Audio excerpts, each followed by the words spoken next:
change. You can't rely on old methods or old ways of doing business. 2 decades ago, we had one monopoly organization that both produced electricity and delivered electricity. We would have primarily been looking at gas plants, coal plants, nuclear generation, large-scale hydro. That's all changing now. We're now in a situation where we have all different types of non-emitting renewable resources that are starting to produce and contribute to meeting Ontario's electricity needs. You know, it's not enough just to keep abreast of that change. You've got to embrace it and you've got to be ready to deal with it.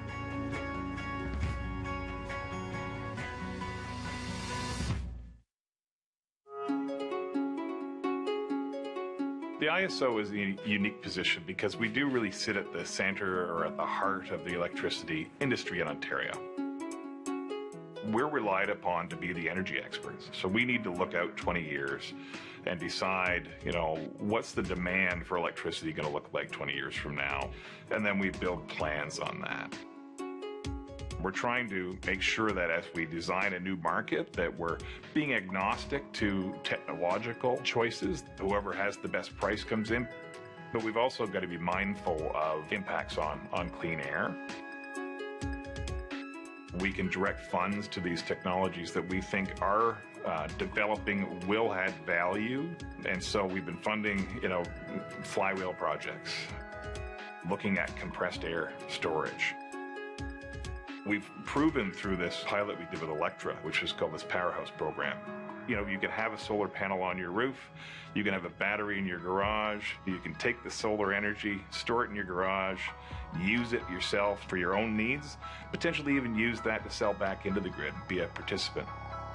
You go from just a passive consumer to being this concept of a prosumer. You produce and you consume at the same time. What we're doing is looking at helping communities meet their own needs. I look at the First Nations communities, the community energy plans that we've helped develop to improve the quality of life there, and they're getting comfort in their homes. We're helping them become more efficient and doing so, enhancing that home environment, if you will. The future is unknown, but I think it's full of opportunity out there. By playing a leadership role in this change in our sector, enabling the innovation, it has the potential to fundamentally alter how Ontario looks in the future.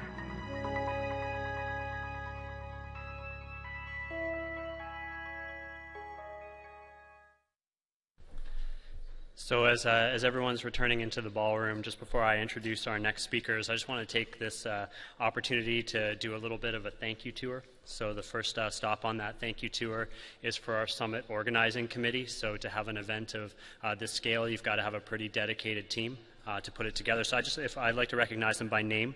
Agatha Pirka, Daniela Drazik, Jason Gerbovic, June Tu, Nicole Heinum, Jane Leckie, Edward Arlett, Ann Walker, Tom Agard, Jessica Haynes, and Trevor Estale. So just want to say thank you, team. And just the next stop on our thank you tour, I hope you all enjoyed lunch today. So can we just give a round of applause to the Sheridan Center staff for their hospitality today? And with that, I'd like to introduce our next two speakers, Vikram Singh of Elektra and Kurtis Miles of IBM. Just by way of introduction, when I heard Kurtis on a webinar a couple of, probably a month or so ago now, I was just, for me, it was taking this blockchain thing, which was a concept, and saying this is how it works in practice. So just really wanted to be able to share that with you today. So, gentlemen, I give it to you.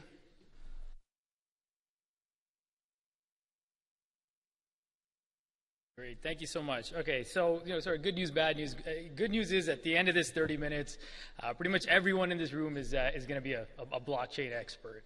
The bad news is I'm almost certainly going to go over time, and my boss is up next, so I'm probably going to be in a good amount of trouble by the time this is done. I think everyone at this point in this room hopefully already knows who we are at Elektra. We're a local distribution company, just over 1 million customers.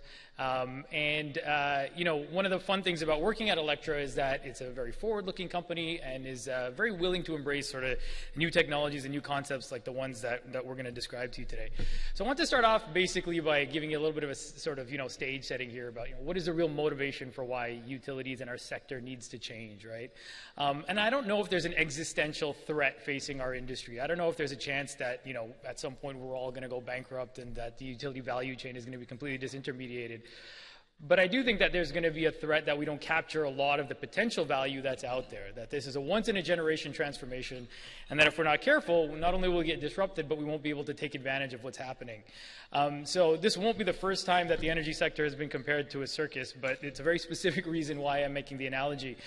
Mainly because of a couple of years ago, this small little sort of upstart out of Quebec decided that they were going to see this really sort of, you know, large incumbent in the circus sector that was losing money in a losing industry. And they decided that they were going to come and disrupt it, but they were going to do so by competing on completely different value streams, right? There was a traditional set of values that the Ringling Brothers and Barnum and Bailey were kind of looking at. And what they decided to do, that they were going to eliminate all of those different sort of value streams in their offering, and they were going to find new areas to kind of compete in. This is called kind of blue ocean strategy. Now, he didn't do this sort of, you know, intentionally, but this is what happened. And this is one of the threats, if you look at what's happening in our industry, that you can draw a little bit of a parallel to. We don't even know where the next big threat is coming from, but somebody out there is looking at what we do, saying safety, reliability, and saying, I'm not going to compete on that. That game's kind of been won already. What I am going to do is I'm going to look at customer engagement. I'm going to look at choice. I'm going to look at cost. And I'm going to start competing on that. And then that's where it becomes a little bit dangerous. And that's where you start seeing these real wholesale disruptions. So it's a bit of a lead into what we're going to be talking about today. We're going to talk to you today about one such disruption and how we're attempting to sort of get our hands around it and figure out what it really means to us. So we're going to start off with a blockchain 101, and then we're going to dive into what we at Elektra are really doing with the technology and where we see the potential. So I'm going to turn it over to Kurtis, who's going to kind of give you a sense of what this whole blockchain concept's about. Okay, thanks, Vikram. So usually when I'm talking to different audiences about blockchain, which I do a fair amount, I can count on one thing. So I'm interested in just asking you this question to see if this is true in this audience. My supposition is that everybody has read the article that has told you that blockchain is going to change the world. Is that true? Okay. Now, there's usually a follow-on corollary to that, and it's usually that if you've read that article, you've finished it feeling no smarter than you were when you went in, right? The thing about blockchain is bizarre. I've never seen a technology that is so, you know, enamored with circular references of saying, hey, blockchain is what they said it is over there. Hey, it's what they said it is over there. Oh, and it can solve all these wonderful problems. So what I want to try to do in like 5 minutes is to take you from wherever you are in your blockchain knowledge and just move you one step forward. And I'm going to do that by drawing one very clear distinction right at the beginning, and that is between different types of blockchain platforms and blockchain technologies. So the ones that you've probably heard about are the sexy ones, right? The public blockchains, things like Bitcoin. Maybe if you're really kind of into the geeky territory, you'll hear about something called Aetherium. And the basic premise for these blockchains is that you've got computers spread all over the world that all have a copy of the same information so that nobody can change a copy without it being detected and being thrown out because everybody else's doesn't match. These computers can be anywhere. So they can be somebody on their basement, you know, computer just plugging in and participating to keep this network up and running and whole. Now, people don't do that just for fun, right? Just for the good of everybody. They do that because they want to get money. And the form of the money that they get is cryptocurrency, right? This is the whole notion of Bitcoin. So I plug in my computer, I help keep the network alive, I keep a copy of this information so that nobody else can cheat on their copy, and I'm going to get paid for it in this cryptocurrency. That is what you find out. I mean, there's all these topics and buzzwords around mining, et cetera, that help, basically technology pieces that keep everything up and running. Now, that's probably the kind of blockchain that you heard about if you Googled it or you watched some YouTube video of what is blockchain. What I'm going to talk to you about is actually something very different, because there's another style of blockchain out there called private permissioned blockchain. And this is what we at IBM are fundamentally involved in because it's blockchain for business. It's blockchain for situations where it's not okay that that data that you're working on can be anywhere else in the world. Right? You need to know who exactly is part of this ecosystem that you're doing blockchain with. And it's at blockchain that requires a speed and a capability that is beyond what the public types of networks can support, just because they're so big and so distributed. In many cases, that doesn't match with the requirements of organizations trying to just get their jobs done at the end of the day. They usually need to move faster than those public blockchains are capable. So if there is one term that you come away with, I want it to be this one, this notion of a business network. Okay? Blockchain is a team sport. Blockchain is not something that an individual organization should use to incrementally improve your existing internal business processes. Blockchain is about helping organizations connect and do things more efficiently than they can today, and to do things that they couldn't do without the technology. We're going to see an example of that in some work that we're doing with Elektra and Interact coming up. But these notion of business networks are not unique, right? Business networks is just companies working together. This is what companies do. They've always done this. You figure out and understand who your partners are, who your suppliers are, who's giving you your janitorial services, who your benefits provider is. Multiple types of networks, multiple companies working together for different reasons. The thing is, today, when these networks are working together, it typically looks something like this, where you've got point-to-point interactions, you've got kind of data that's moving in between these companies kind of on a need-to-know basis. And at best, this is APIs, right? Electronic integrations back and forth. At worst, this is like emails with Word documents attached and spreadsheets or faxes or even postal mail in some cases. And as a result, everybody ends up with their copy of what has gone on. Right? What deals was I involved with you and with you and with you? And everybody's got their own personal copy, which is inefficient, right? Because you just got a lot of the information that's all over the place, could get out of sync. But it's also vulnerable, because any one of these companies can just change a little something in their copy of the information to make it look like something didn't happen that did, or make it look like something did happen that didn't. And so it becomes the role of the bottom two organizations that you see on the business network to do the forensic accounting, collect the information at the end of the month, untangle the spaghetti mess of transactions to make sure that everybody is doing what it is that they said that they were going to do, and doing it in a way that is okay. And so you have a lot of inefficiency, you have a lot of vulnerability in the system. So what blockchain does is it takes this situation and it replaces it with one of the buzzwords that you hear in blockchain, a distributed shared ledger, right? Multiple copies of the same information spread throughout the network that are automatically kept in sync by another blockchain buzzword called consensus. So this information is just automatically replicated and managed so that nobody can just change their copy and make it look like their copy is the truth, right? You have to have agreement inside of the network before that happens. You capture that information in something called assets. You use smart contracts, which is really just the business logic that everybody inside of this network has agreed to play by. And the fact that that business logic is part of the blockchain network means that none of these parties can unilaterally change the rules. Nobody can come out from underneath the other parties and say, hey, we're going to do it this way instead. You have got to get agreement before these rules change. And so you have policies that are in place to help this blockchain business network collect all those necessary agreements before you're allowed to make these updates. This is a really important point. These two things, the assets and the smart contracts, because this is the mechanism by which we see blockchain elevating trust inside of a business network. The fact that no one can unilaterally change the data and just make it look like their version of the truth is accurate, and no one can unilaterally change the rules by which we're going to interact inside of this business network, means that all the parties can come together and start to do business relying on the technology to make sure that everything is going to be the way that we expected it to be. Okay, so that's a really critical piece. But no talk about blockchain is complete without, why do we even call it blockchain, right? When you have these chains of blocks, all that represents is any time any party has done one of those smart contracts, they've executed that contract, the representation of what they've done is tracked in a block and put on the chain in a way, like I said, that nobody can go back and make it look like that didn't happen, or make it look like something did happen that didn't. So those three kind of key things together, the business logic of smart contracts, the tracking of who's doing what, and the data itself that's shared inside of this business network, are the fundamental premises of blockchain for business, helping organizations to work together. And we do it really for three reasons. One, optimize ecosystems. Can we be more efficient in how we share information and work together than we are today? Number two, reduce risk.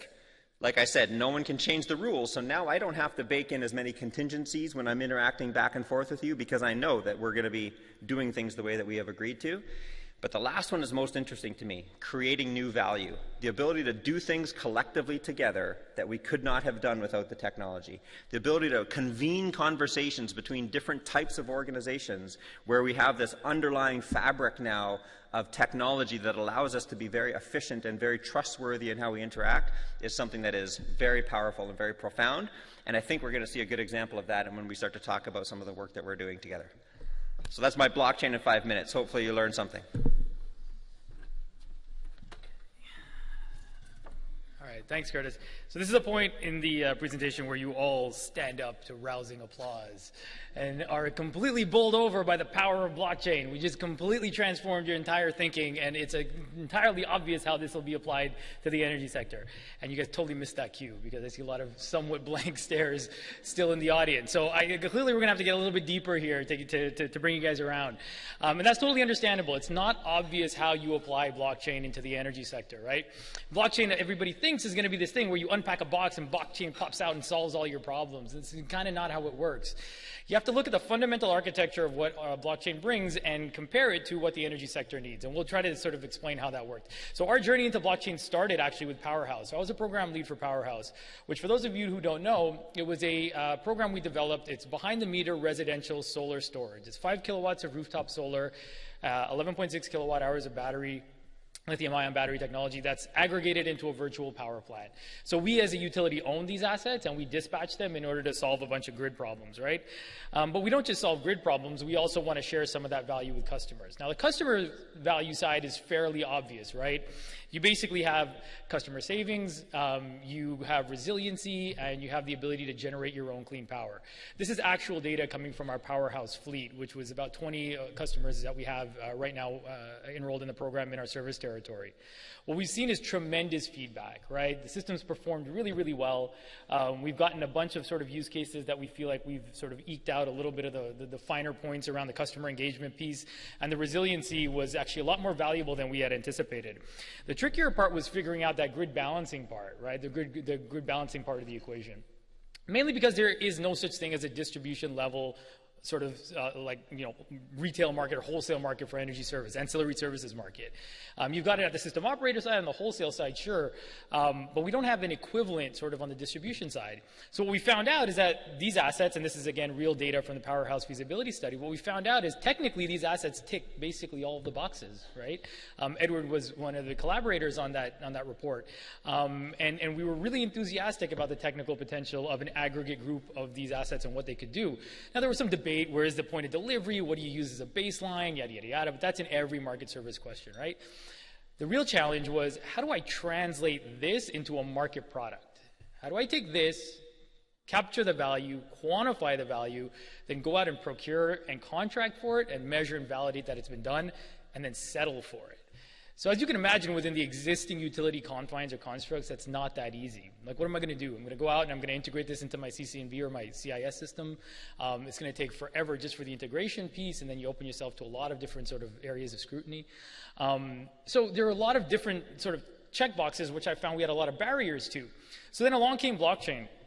And what we figured out was that, there's this opportunity for us to take this disintermediation sort of, role within the entire sector. And disintermediation has different connotations. It doesn't mean we eliminate intermediaries. It actually means we facilitate intermediaries to perform a function that otherwise would have been rather complex. So what you have is you have a different set of markets right now. You've got the high voltage side of the network, the wholesale market, and then you've got now these behind the meter assets that are all sitting waiting to be able to do something. Every battery manufacturer comes up to you and says, I got this great value stack. Give me a product to bid it in. And then everybody else sort of on the system operator side says, well, show me what the market value is and I'll build a product around it, or vice versa. So here's the question: is somebody has to come in between and say, well, here's how we can quantify the value, whichever mechanism that is, at least on the distribution side. Let's get everybody to the table and say, here are the requirements in order to capture that value. And then go out and say, here's a fabric, here's a transactive platform in which we can actually execute that vision. And that's what we're attempting to create here. What we're basically attempting to do is to bring market services and the value that they create right down to a distributed energy resource, that they're more tightly coupled and that you don't require all this manual intermediation in between to extract that value and to quantify it and then to settle for it. So again, still not entirely obvious, I get it, but I promise you we're getting there. So this is what we did. We went out, we did designed this proof of concept along with IBM and with a financial services partner, Interact, and we'll describe their role in the entire network later. So we've got these network founders who've come together and said, what we're going to try to do is build an end-to-end market platform that can facilitate an ancillary services market on the distribution side of the network. It's going to provide us a way to procure, contract, and settle these transactions, and then measure and verify that these assets were performing to the standard that we required in basically a regulatory compliance check.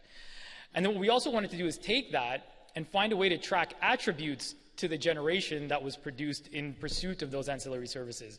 In other words, how do we attribute a renewable energy credit to that particular electron or that particular source of revenue or service? And then what can we do with that data set? How can we turn around and use that data set to incentivize customers and change their behavior in ways we haven't been able to do before? We're not used to engaging with customers on a regular basis. So this was an opportunity for us to take data-driven data points and identify where we could take market products and services to incent different customer behavior. So now we're going to get to the real fun, the nuts and bolts, right?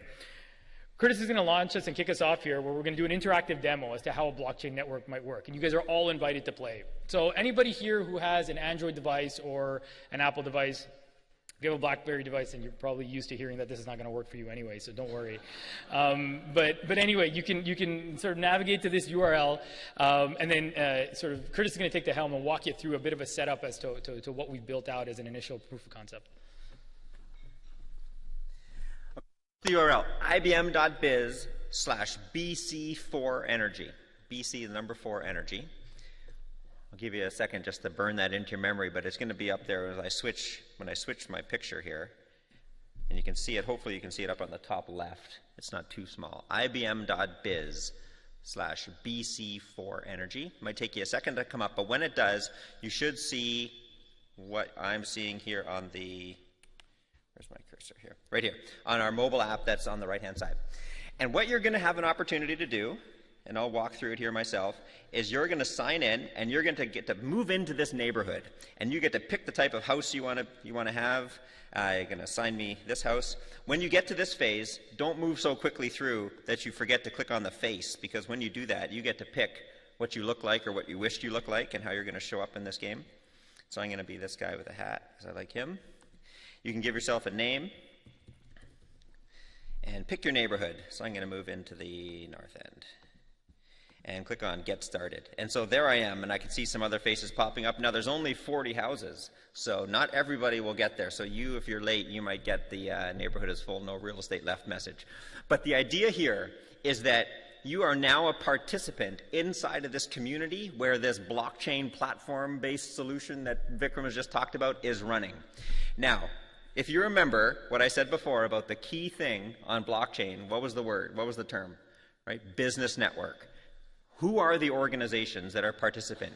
You saw them in Vikram's last slide. Let me show you where they are in our community. Here, we have the system operator, right? So this is the role where somebody like IESO can actually play to actually provide some value proposition here into the business network and to gain from the visibility that they get now in terms of the different transactions that are happening inside of this network. We have another participant. We have Elektra here. And so Elektra is going to be operating as an aggregator, and we're going to see the role that they play. And then we also have Interact. So hopefully everybody knows Interact as the financial network provider here in Canada that runs our debit card. So if you've ever tapped to pay with your debit card or paid for anything with your debit card, you've used the Interact network. And so they're a member of our business network, and we're going to see the really interesting role that they play. Now, what you will notice on our picture is that we've got some graphs. So the red graph down here shows the energy prediction 48 hours out, right? So that's why it's ahead of the blue one. So this is kind of what's going to happen inside of this ecosystem, inside of this community, in terms of the energy needs 48 hours out. And that's why you see the graph is changing as everybody's moving into the neighborhood. The other thing that you've got here is the blue graph, which is the actual energy demand, right, in the actual, that the community is actually using. And all of our energy right now is coming from our power plant that's here. Now, what you can do as a participant inside of this ecosystem is you can upgrade your home.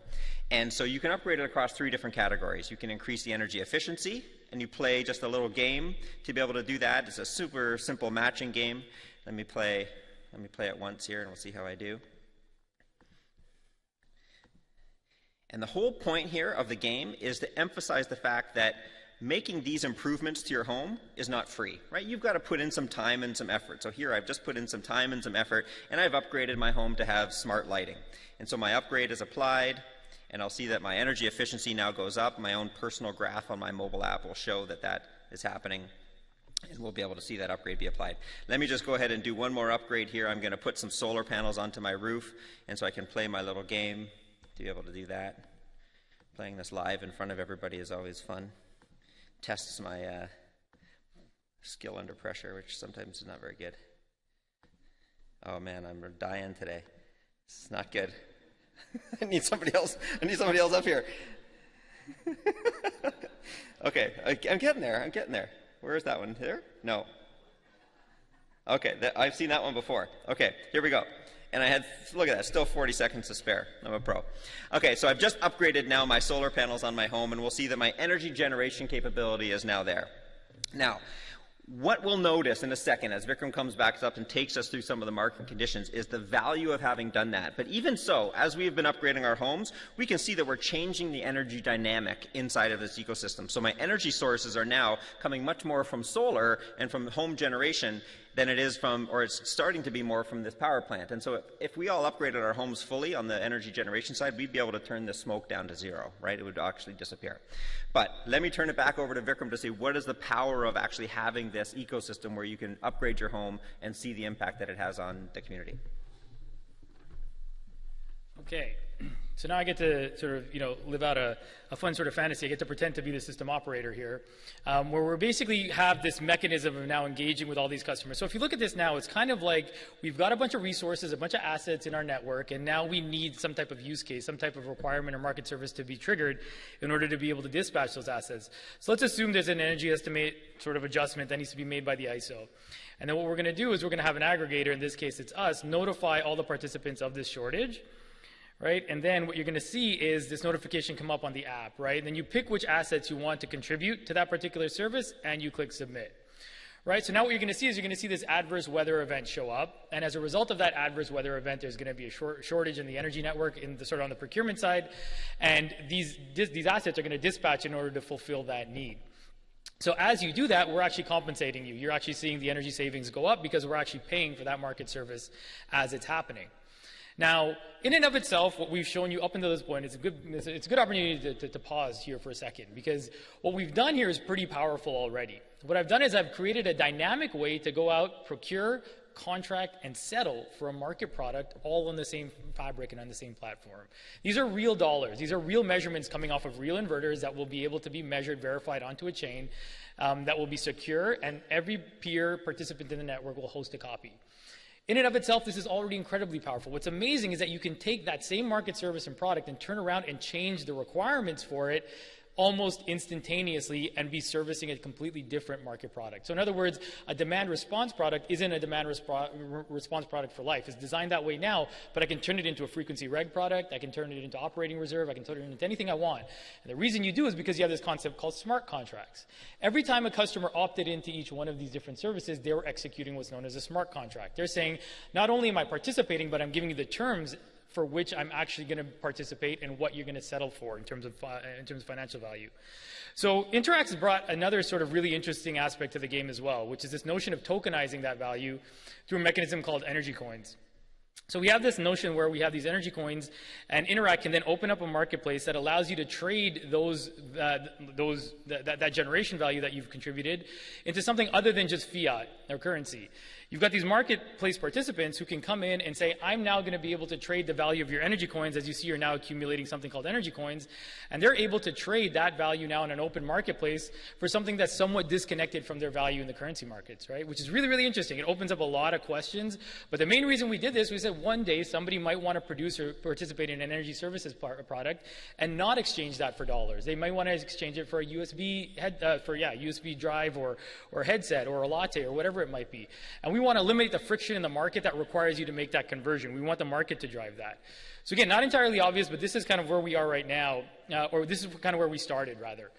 Where we are today is actually we took that and we migrated it and we put it onto real assets. So the reason I used the powerhouse fleet of participants as an initial sort of showcase in this presentation was because those are the assets we're actually going to control. So what we've built it's a real version of what you just saw. So we've actually got 3 different peers that are hosted in the network that we have right now, and they each represent each one of the different sort of participants or partners in the network. We have Interact Sunverge, which is the technology vendor, and Elektra, us, right? So what we do is we all take care of different elements or different aspects of that entire sort of chain of command. And this is the platform that we've built. It's called Spark. Spark highlights 3 primary use cases. One is control over your EV, so to be able to minimize or manage transformer overloading. The second is to reduce GHGs. We create what's a proxy signal from the grid, a central heat rate signal that gets dispatched, and at that point the assets have to respond in order to eliminate the actual, or to reduce the GHG impact on the grid. And then the last one, which we call grid balancing, this is just capital deferral. We have a congestion issue, we've deferred the cost of a substation build, we now need to rely on these assets in order to fulfill that need. And each one of those sliders allows a participant to basically qualify their willingness to participate in that particular service. So that slider, we debated about how we wanted to do that. Did we want to create a real sort of energy market dynamic where customers could put in real dollar bids or real token bids and figure out what the clearing price was and then adjust those bids in real time? But we figured customers just aren't energy traders, right? So we created these proxies for that. We created, do you want to save more money, or do you want to earn more money, or do you want to save more battery capacity? Do you want to protect against outages? Do you want to save the planet? So we tried to simulate that tension, which is simple customer language. This is the standby screen that we have, which shows you the different sort of tiers that you're participating in, the different services you're participating in, and you can go into each one of them and configure them. We've also got a little question mark that blows up that teaches you a little bit as a customer as to what the value of this is from like a wholesale perspective. Why would I as a customer, other than earning sparks or earning tokens, why would I want to participate in something like this? Well, this shows me that if you do, this many more EVs can now be put onto your network without a capital upgrade, right? And that's important to customers. You've got these customers who come to these local area sort of planning meetings, and they say, well, okay, you've given us all these options about behind-the-meter DERs and solar, and you've told us that we can go out and build all these assets, these non-wires alternatives, and then you just come back to us with a request to actually build regular sort of substations and feeder extensions. So this gives these customers an opportunity to be like energy activists, own your own sort of energy future, and bid into these markets if you want to avoid having these costly upgrades. Here's the EV sort of detailed view where you can change that configuration. We've come up with a concept called a green streak that's supposed to simulate basically the availability of a particular asset. Effectively, if you opt out of your payment, you lose your green streak, and we see you as being a less available or less reliable asset, right? We have a transaction history. This is one of the other keywords that I think Kurtis didn't really sort of key on, which was the idea of provenance.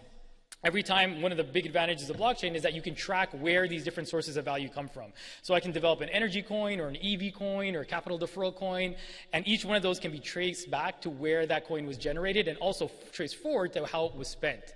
So that comes up to the spend tab here, where we have that omnipresent footer at the bottom, which represents your wallet. Once you come into the wallet page, you have all these different merchants, and you also have a screen that shows you where your sparks came from. And one of these sort of circles in the donut chart could be cash, right? You can top up your wallet at any time with cash if you wanted to. The beauty of using Interact at this point is that even without having merchants be aware that they're on the network, they're on the network. We're using their existing payment rails right now to not only settle the market transactions that we're contracting for, but to also execute them and turn them into value in the marketplace. So as a customer gets paid within the Spark platform, even if the merchant doesn't know they're using Sparks, they can tap and pay at Walmart today, and nobody's any the wiser. The only time you have to actually recruit a customer to be aware of what they're doing is if you want to have them incent a merchant beyond the value of the single Canadian dollar. So in other words, if Starbucks decides, I want to compensate a customer $2 for every spark for coming into my shop today and buying a latte, and I only want to compensate EV drivers, by the way, because I want to create this market affinity that's very, very targeted to what they do and why they perform the behaviors that they do. This is now our dashboard. So basically, this is like sort of a very sort of crude or rudimentary version of what we would look like as we procured these market contracts, market services. Right? We'd have these different regions. We'd have a forward-looking sort of forecast, and anytime that clipped the exceedances, anytime we had an exceedance down the road, we would go out and we'd contract for a demand response call. And you'd see here in the region, we have a list of where all the different assets are located. And we also have a slider which can show how many sparks it's going to cost us to fulfill that service. So we're really shifting from a planning and operations group to like this really mini systems operator, right? Exactly what you guys in the IESO basically do. And the next key to that is to merge those two markets, right? How do we merge the wholesale market with the retail or for the distribution side of the market so that the two work sort of in conjunction with one another and the market values are appropriately attributed where they belong. And then this is kind of the spend side on the Interact side. So this is really just to show you why Interact is interested in this. We talked about behavioral. This is the so-called earn and burn. We've identified where these sources are generated from, and we've also kind of identified where they've been spent. And that connection with customer behavior and customer incentives, as you can imagine, is super powerful. When you think about public funding for some of the programs that we have in the province, say for greenhouse gas emissions, right? It's so hard to tie that incentive, that financial incentive, to the actual performance that it was meant to inspire or incentivize, right? Because you're not tracking when a customer is using their solar panels. You're not tracking how they're charging their electric vehicle. You're just giving them a sort of incentive and hoping that they do the behavior that you want. This allows me to target not only sort of merchants to incentivize them in different ways other than just fiat and cash and currency, but also gives me a chance to tie back their actual behavior to what they were supposed to do in a bit of a pay-for-performance model, as you saw from sort of the provenance use cases from before. So hopefully that was fairly sort of, explanatory. It's very complex to think about from a couple of feet back. But once you get into it, a lot of these use cases become really, really obvious. So we finished our initial proof of concept. This is now sort of live and running on real assets, controlling real assets, and customers have the ability to participate. But a very limited set of customers, like I said, our powerhouse customers. We're going through phase 2 planning right now. We're looking for active participants in the network. We've done what you call an MVP, a minimal viable product. We're looking to expand to a minimal viable ecosystem. And that involves enrolling more customers, regulators, the system operator, all these other sort of stakeholders within the energy space in order to see how we could leverage this into something down the road. So that's it. I think we're available for questions after. We're slightly over time, but not bad by my standards. But happy to answer any questions sort of offline. Thanks a lot.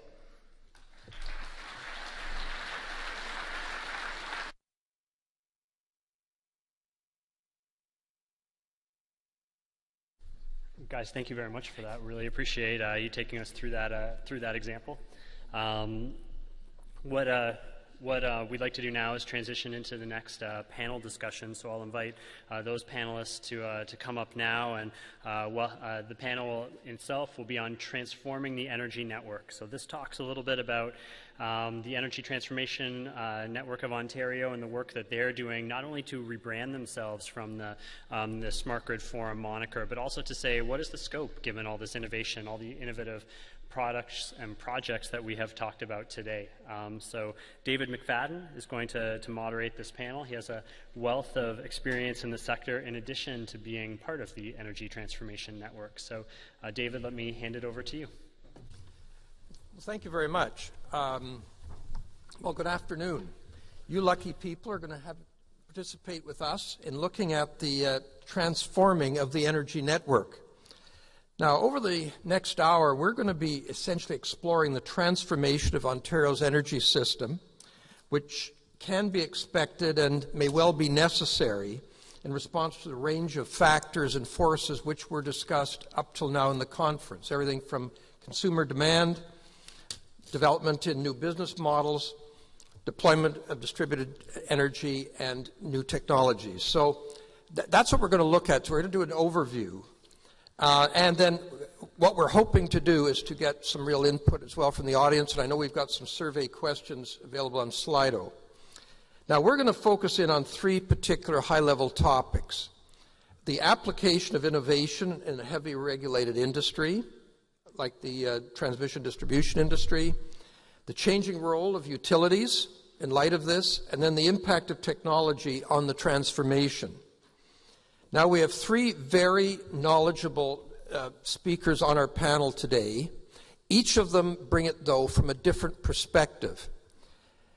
Each panelist will speak from 2 to 5 minutes, and it's been agreed that if they go beyond 5 minutes, something unspeakable will happen. And then when they're finished, we'll have a bit of a discussion on the panel and then open the floor for questions and comments, including any questions that you might want to input on through Slido. So without further ado, first speaker will be Dr. Jatin Nathwani.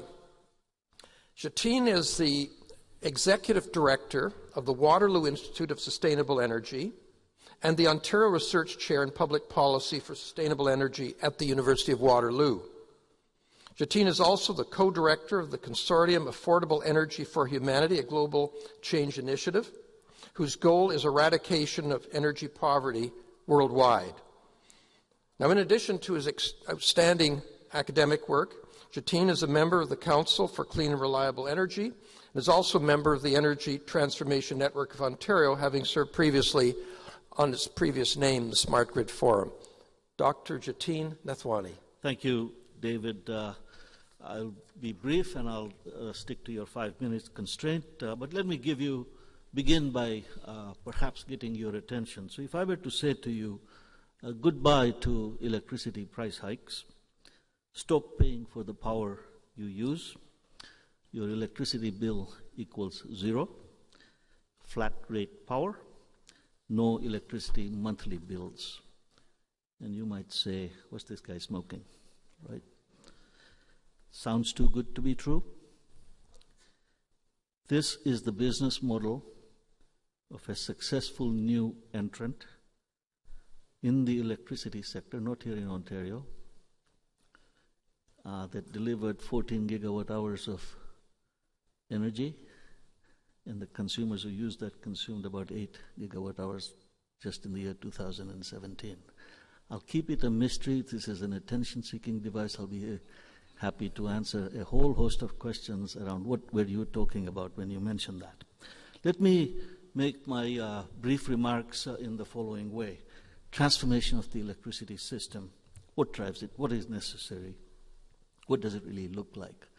We've just gone through an election, and to somebody from outside, you look at the electricity sector, and it appears to be a tale of woe, search of some divine guidance, I would say. So a sector where we see the most dramatic convergence of physics, economics, and politics, and so a lot of the problems that we talk about, I consider them as what you call a wicked problem. So what drives all this? And I think some of the factors are well known to you. Complexity and capital intensity of the long lifetime of the investment decisions you've got to make, cost, price, affordability, competitiveness, issues that have been talked about. Decarbonization, threat to climate change, is another larger-than-life issue in front of us that will in fact shape the outcome of what this sector looks like over time. But what I would say is that a radical innovation that results in step change improvements to the way we think about, build, deliver, and provide the services that people need is what is required. So if we do not find a way to embed an incredibly strong innovation culture in our utility sector,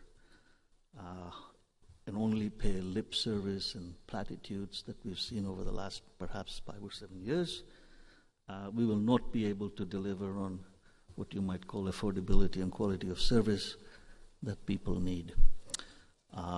3 great trends that are at play, and a number of speakers have already identified that, so it won't be news to you. Electrification is, in my view, the most powerful vector to help us get to a decarbonized overall Ontario economy. Decentralization has been touched upon, so these are your distributed energy resources and what have you. And digitalization, the notion that the digital technologies, information communication technologies, flow of information, and you just saw an example a moment ago about what that can actually enable, is the third leg of what I would call transformation.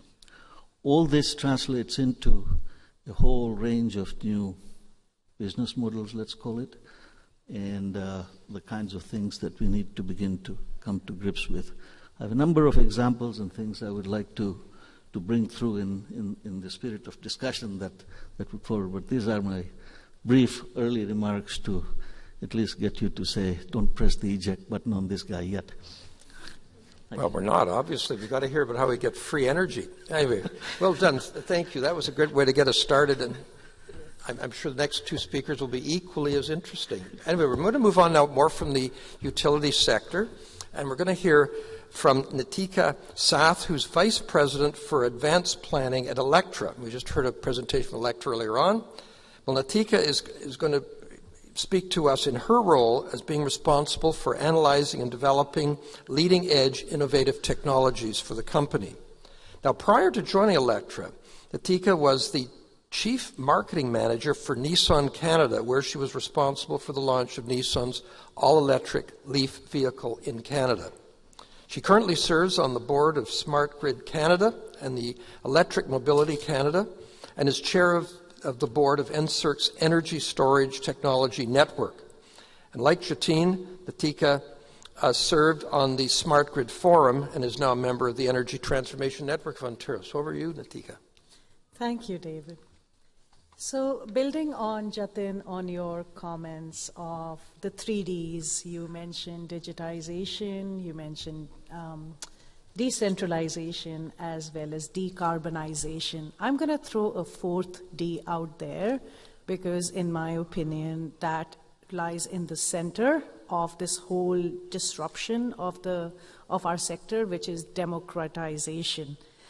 Really, it's customers are ready for a change. Customers are willing to become a more active player in deciding how they should use their energy and how they should be able to generate their own energy. So us as utilities, we're here to serve our customers. We aspire to be that trusted, proven, tried, trusted, and tested energy ally for our customers. And if our customers want more energy choice, and they want to drive electric or put solar panel on their roofs, and really this whole concept of the meter being a point of demarcation is long gone. The lines are getting tremendously blurred, whether it is at the point of meter or whether it is between the world of transportation, heat, electricity. So we are at the cusp of this model where it's going to be more and more about shared economy. So this, on one hand, you've got the customer that is ready to create that pull. I'm ready for a change as long as you don't expect me to spend minutes, let alone hours, trying to figure things out. Make it user-friendly for me. And on the other hand, at the tail end, we've got these new technologies that are coming around, highly innovative technologies that can deliver the goods to these customers. What we need to do is make sure that we've got the right pipeline to take these technologies to the customers and create those business models where the ecosystem can thrive. So I'm really happy that our panel has come right after Vikram and Kurtis's Blockchain 101, because that's on the ground floor. That's how things are changing. That's how new innovative solutions riding on new innovative technologies makes it easy to bring these new energy solutions to the customer. And which is why at Elektra we're really excited to morph our business to become that platform provider to bring new energy choices to the customer. Thank you, Natika. You mentioned democracy. I wonder if the last provincial election probably was the most dramatic, where energy was a ballot issue virtually. It's interesting how people vote based on that. But anyway, thank you very much. And you have certainly been a leader in innovation. And I know the work you've done on the Transformation Network, so well done. Okay, Joshua Wong. Joshua is the third and final member of our panel to speak. He is the President and CEO of Opus One Solutions, a software engineering and solutions company. Opus One is focused on the transformation of the electricity grid into a platform for a decentralized energy economy.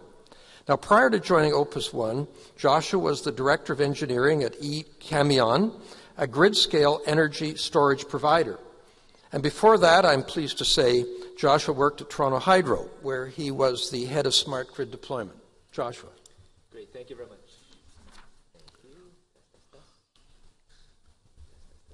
Get closer. Are you on?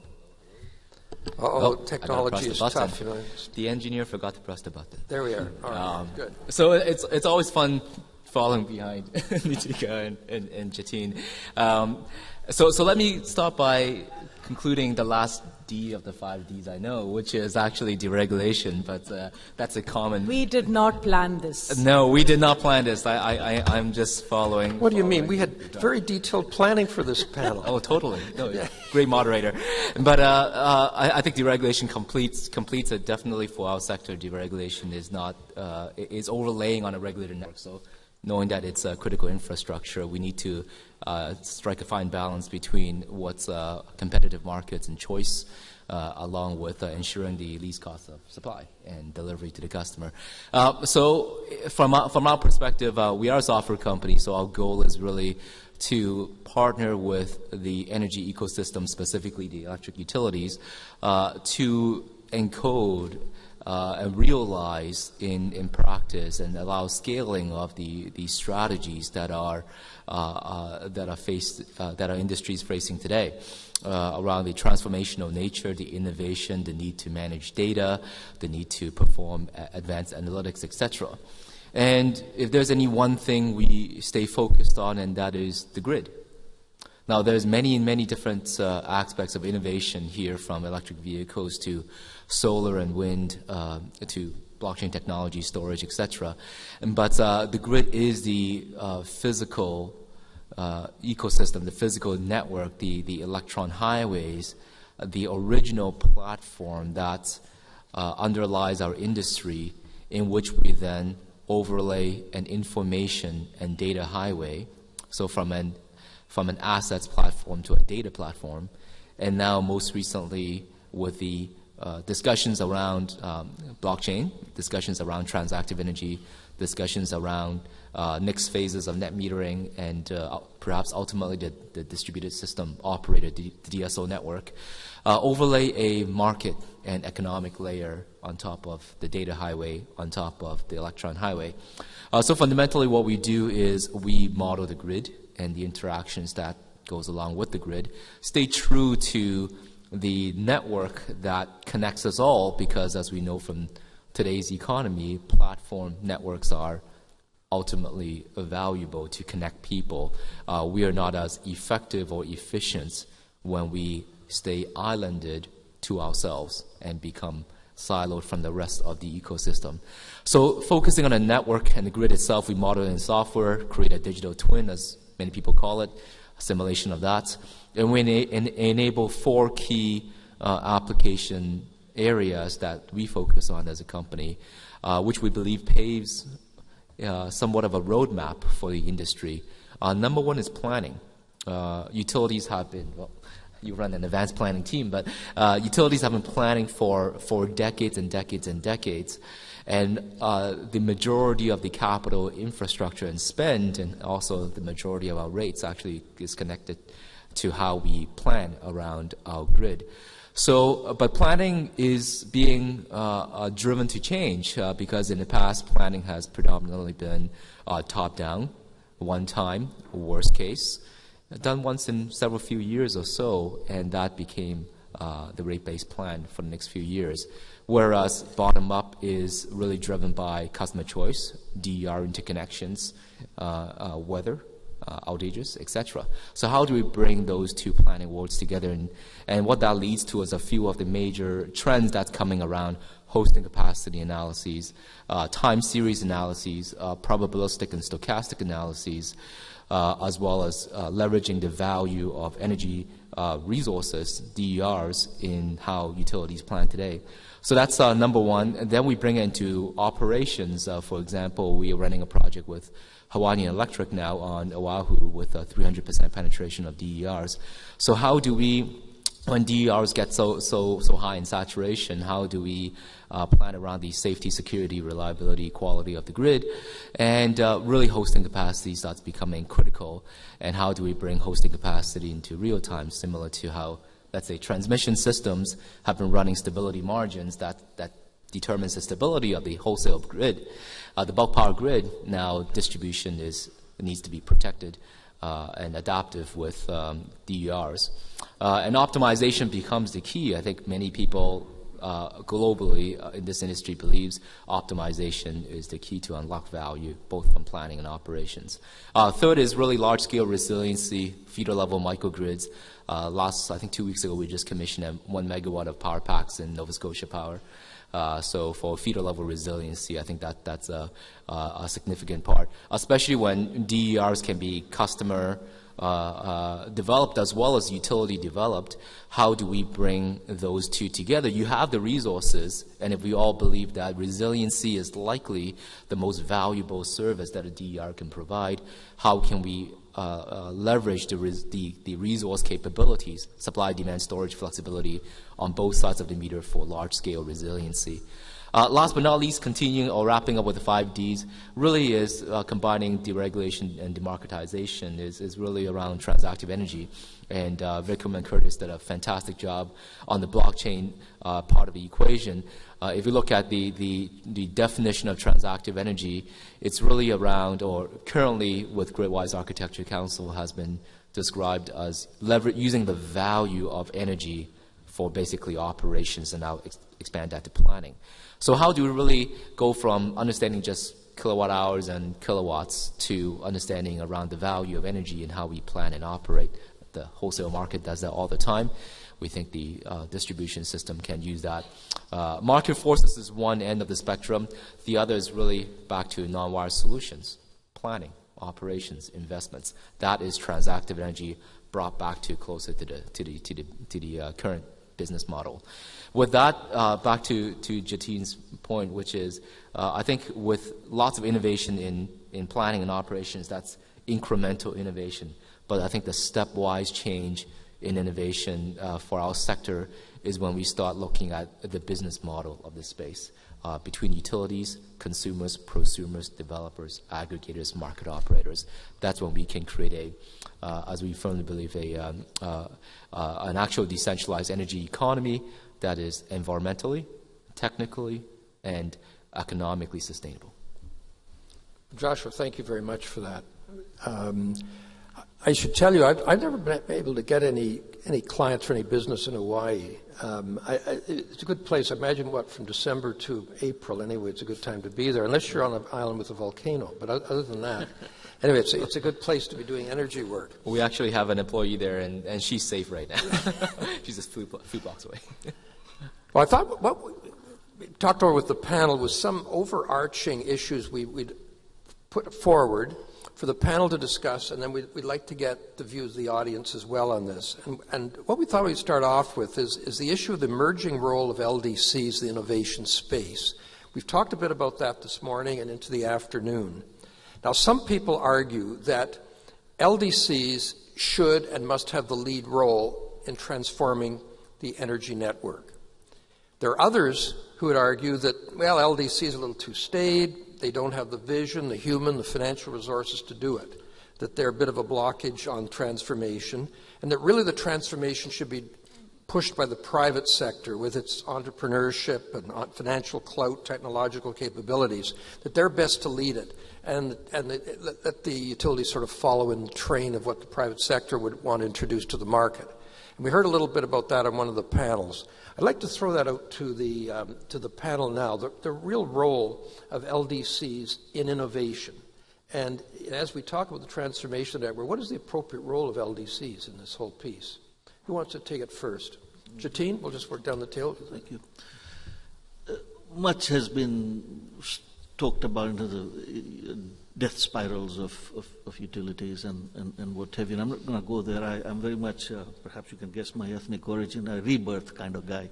So the notion that actually innovation will be the platform or the driver that will help reinvent or rethink this whole model of the utility sector in terms of providing true fundamental new value to the customer. And so there's nothing like a gun on your head that will clarify your thinking and, in fact, move you down a path to say, time to rethink. Let me add a bit of color to this to help clarify and the example that I've given you of zero electricity cost and what have you.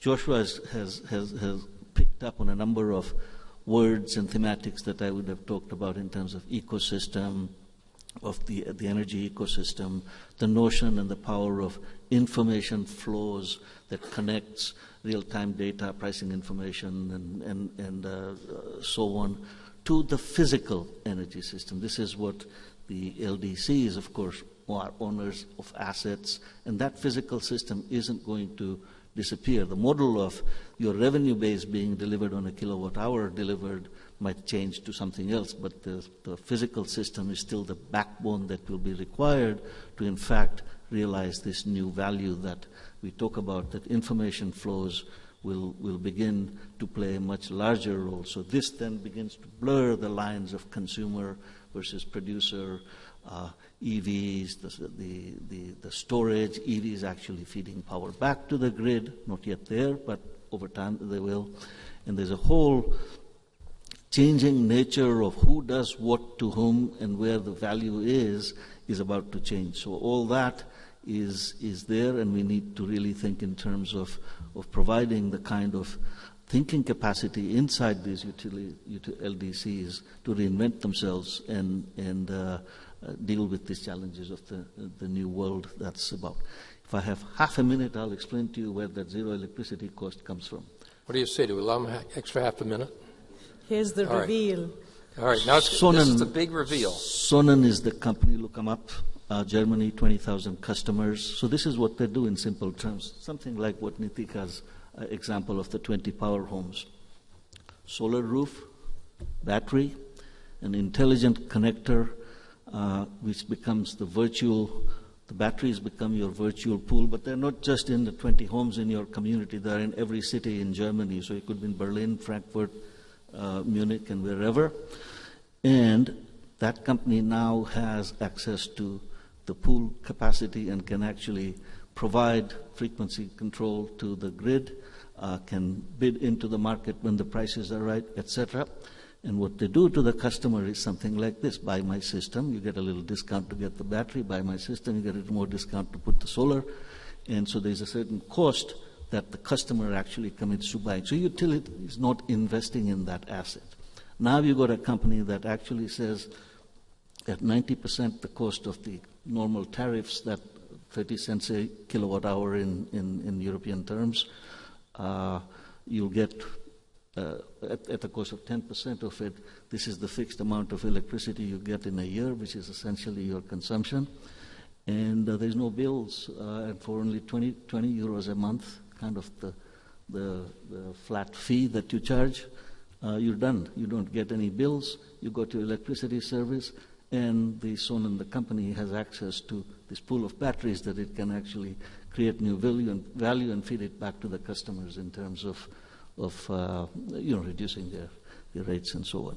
Again, an interesting model, all dependent on the idea that storage has become a part of through cloud-based, a virtual power plant. And they do the same thing, and instead of a virtual power plant, you've got a virtual power lines. Storage A over here can discharge, over here can charge, and just through the data analytics convey the information, so you don't need to build the new power lines. Anyway, that's the point. So that's the reveal. Okay, now back to the topic. Atika, what about LDCs? So I have to tell you a little story. I was born and grew up in India. And today here, sitting in Canada, North America, our outages are what, an hour or two over the year, right? Not days, not months. When I was growing up in India, we would have a power outage of an hour to 3 hours every night, every evening. I remember doing my homework under the light coming from an emergency light. My dad was in the Indian Navy. We barely met till the end of the month. Money was tight, but my parents invested in an emergency light. But even if we were not getting power for 3 hours from our utility, we were getting pretty good power for the rest 21 hours. And Indians, they were grateful for that 21 hours of power because they felt the pinch in those 3 hours when they didn't have the power. The point I'm making is we don't have it quite that bad here. It's actually pretty damn good. Our reliability, resiliency is pretty good. Prices are not as high as in many other parts of the world. So this whole concept of debt spiral or energy independence, most of the customers, when they realize how expensive it would be to cut the cord off, they very quickly go from energy independence to energy interdependence. So let's try to bring new solutions onto the grid. And Jatin, I agree with you that the basic backbone of electron transfer needs to be there even as you put digitization on top of it. You need a very safe, secure, standardized process of transferring electrons. Unlike doing banking on the phone, there is no risk to human lives if it isn't done correctly. Yes, you may become bankrupt, but you will still be living. So there is this huge safety factor that's involved in the way we conduct our business. I think it's a huge opportunity for utilities to morph their business plans so we don't become the blockbusters of our industry.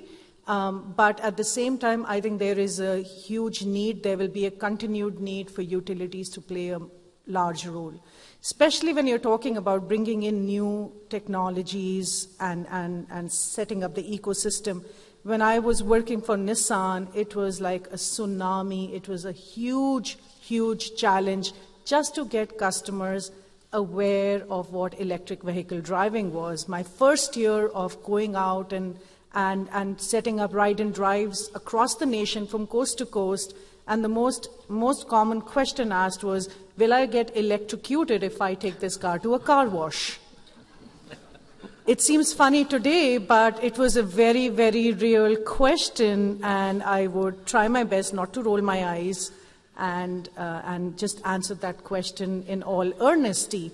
The truth is, this room, we're kind of converted, but you go out there, when you're bringing in new technologies, you need a partner who is trusted, who can bring it out, who already has a good relationship with the customers. And we have that. Reagan's here, and so are many others from the CDM department. We've spent years building that trust with the customer. So we are in the perfect spot to be able to spearhead and lead with the changes that hopefully can be changes that's good for the customer and good for the system both. Joshua? I successfully converted my wife and 3 of my friends last month to go electric. So awesome. The tip has the market has tipped. So let me start with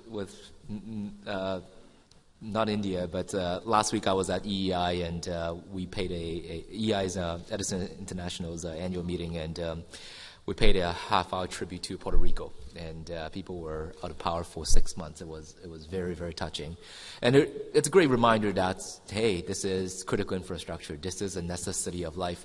When a hurricane hits not just the power lines, but solar and everything else as well. So we're stronger together. We're stronger interconnected together. Last year, when I was in one of Hawaii's biggest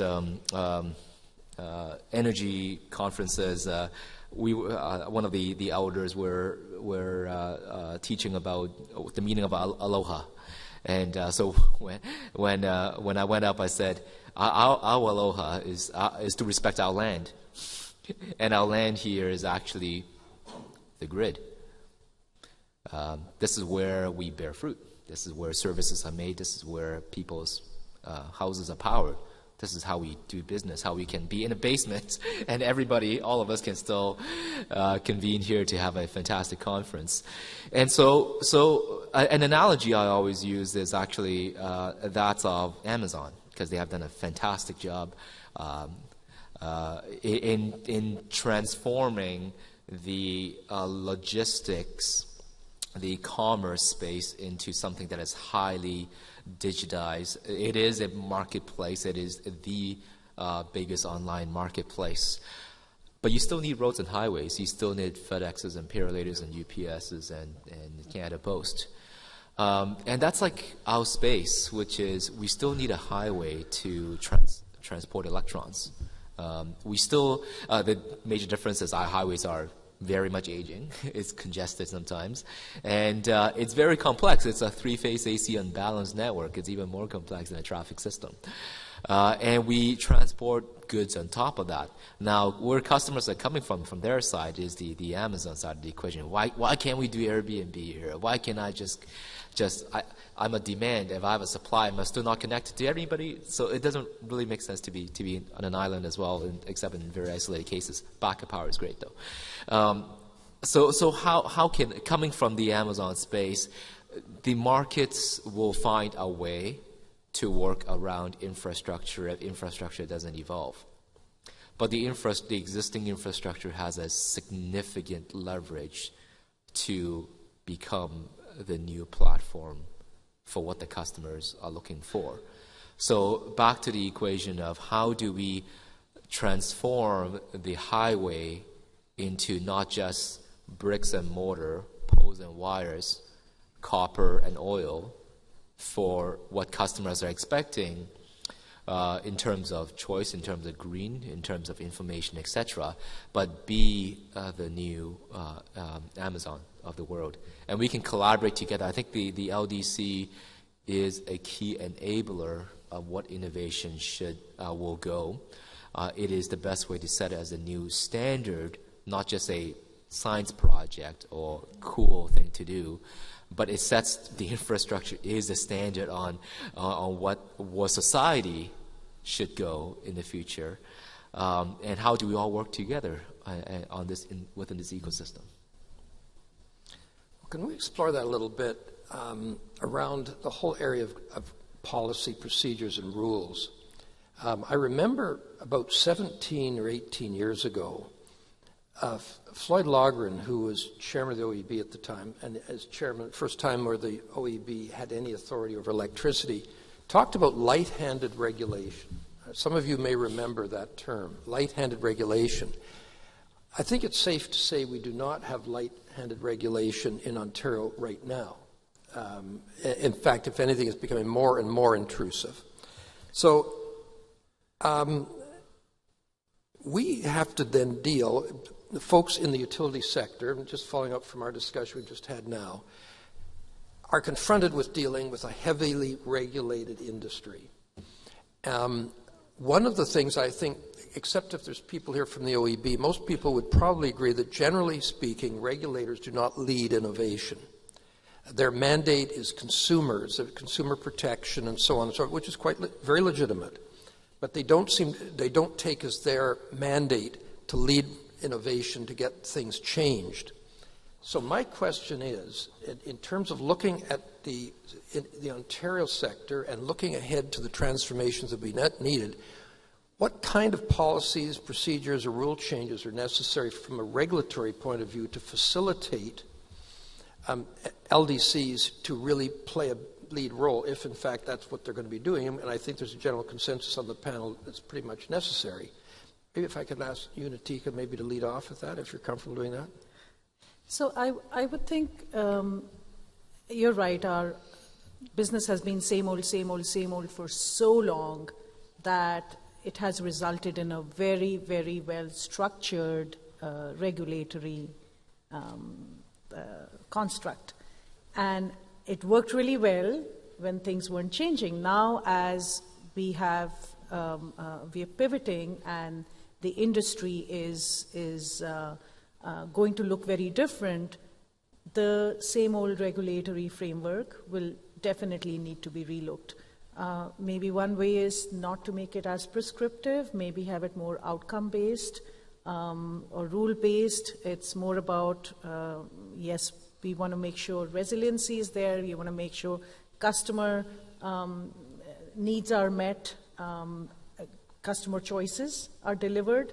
Then how those customer choices are delivered with the resiliency and reliability, there are many different ways to get to it, and maybe the regulatory construct needs to be open to different ways. Asset ownership is no longer the only way to get to those outcomes. Maybe it is operational expenses by way of strategic partnerships. Michel, in his comments earlier on talked about, I'm not really worried about competition, I'm worried about what partnerships I need to have in place. Because even before you get to the regulatory framework, the bigger issue with utilities are, we've been taught for decades to be risk averse. And now suddenly you're asking utilities to completely turn inside out, upside down, and become risk seekers like a startup company. And it's going to take a while before utilities reach that point, or at least some part of the utility reaches there. And till you don't get there, how do you get access to local homegrown innovation or world-class innovation? Then partnerships need to be part of that solution. So I would just, to wrap it up, I think if we can have a regulatory framework that can be maybe more outcome-based, rule-based, rather than heavily prescriptive, would be useful. Thank you. Other points? Anybody want to? Sure. I'll go next. First of all, I think Ontario is not bad. I think we have been doing some fantastic things already, from the smart grid funds to IESO is leading a lot on innovation, conservation funding, etc. The Market Renewal Committee, the OEB Advisory Panel, and the Advisory Committee on Innovation, or Modernization Panel, and the ACI. So I think a lot of critical pieces are coming. Like this is a super exciting time for Ontario. Are we there yet? Not yet, of course, but have we started? We have definitely started. Perhaps going back a bit, I think since Nitika talked about the startup space, we always, like, this space is very, very hard to attract venture capital. Largely because innovation in our space is in a gridlock between policy regulations and utilities. And so given the pace of change, given the sales cycle, etc., even if the industry doesn't change, the solution providers from outside the industry will be choked to transform with the industry as well. And we are very lucky that we have a lot of strategics, especially utilities, that is backing us up as well. So people recognize that, hey, what unlocks even upstream innovation, upstream being from the solutions and private side, is increasing pace within the utility sector. The crazy thing, though, is because not a lot of people have dared touch this industry, it remains a 800-ton gorilla. And this is a massive 800-ton gorilla that doesn't move. But when the ball moves, the inertia is so high, it becomes unstoppable. And that's the exciting piece, because I think the ball is finally rolling. Opportunities for this massive space is finally opening up. And we're being very excited about it. Now, in terms of the utilities, or in terms of innovation and regulations enabling innovation, my personal belief is I think utilities have room to innovate, but it's really stuck in science projects and pilot projects. I think there are interesting technologies that have shown up. Technologies need development and demonstrations. That's great, but we have been in a demonstration phase for a bit too long, which also hurts the private sector as well. I think what we need is to start embedding innovation within the regulatory and business model of the sector. So, and fundings and programs, regulated programs, incentives, that's great. But what I'm looking at is, for example, can utilities even make money off innovation? Can DERs and other solution providers also reinforce their business model by working with utilities, deploying and scaling it? And the scaling piece are the ones is the key vector that goes beyond just one-time funding after funding after funding, which is great to seed ideas. But I think right now, let's bring those into the current model within the utilities and private sector. My last point is, I think there's a lot of discussions around distribution level retail markets right now. I think that's where we are able to mine the data, but really from the data, mine the opportunities and constraints of the network to expose such value for the marketplace to provide and transact values on. And which means that it's necessary to, let's say, perform advanced analytics on the grid, or opening up the black box and exposing, revealing those values and constraints on the grid so we can maintain reliability and resiliency. That being said, markets are always still subject to some regulation. Look at the wholesale markets, look at NASDAQ, look at TSX, etc. So how do you find that, draw the fine balance is going to be key, but it's very, very exciting. Jatine, and by the way, just before Jatine starts, if there anybody wants to raise any questions, we have 2 mics, as everybody knows. If you want to ask the panel any questions, please do.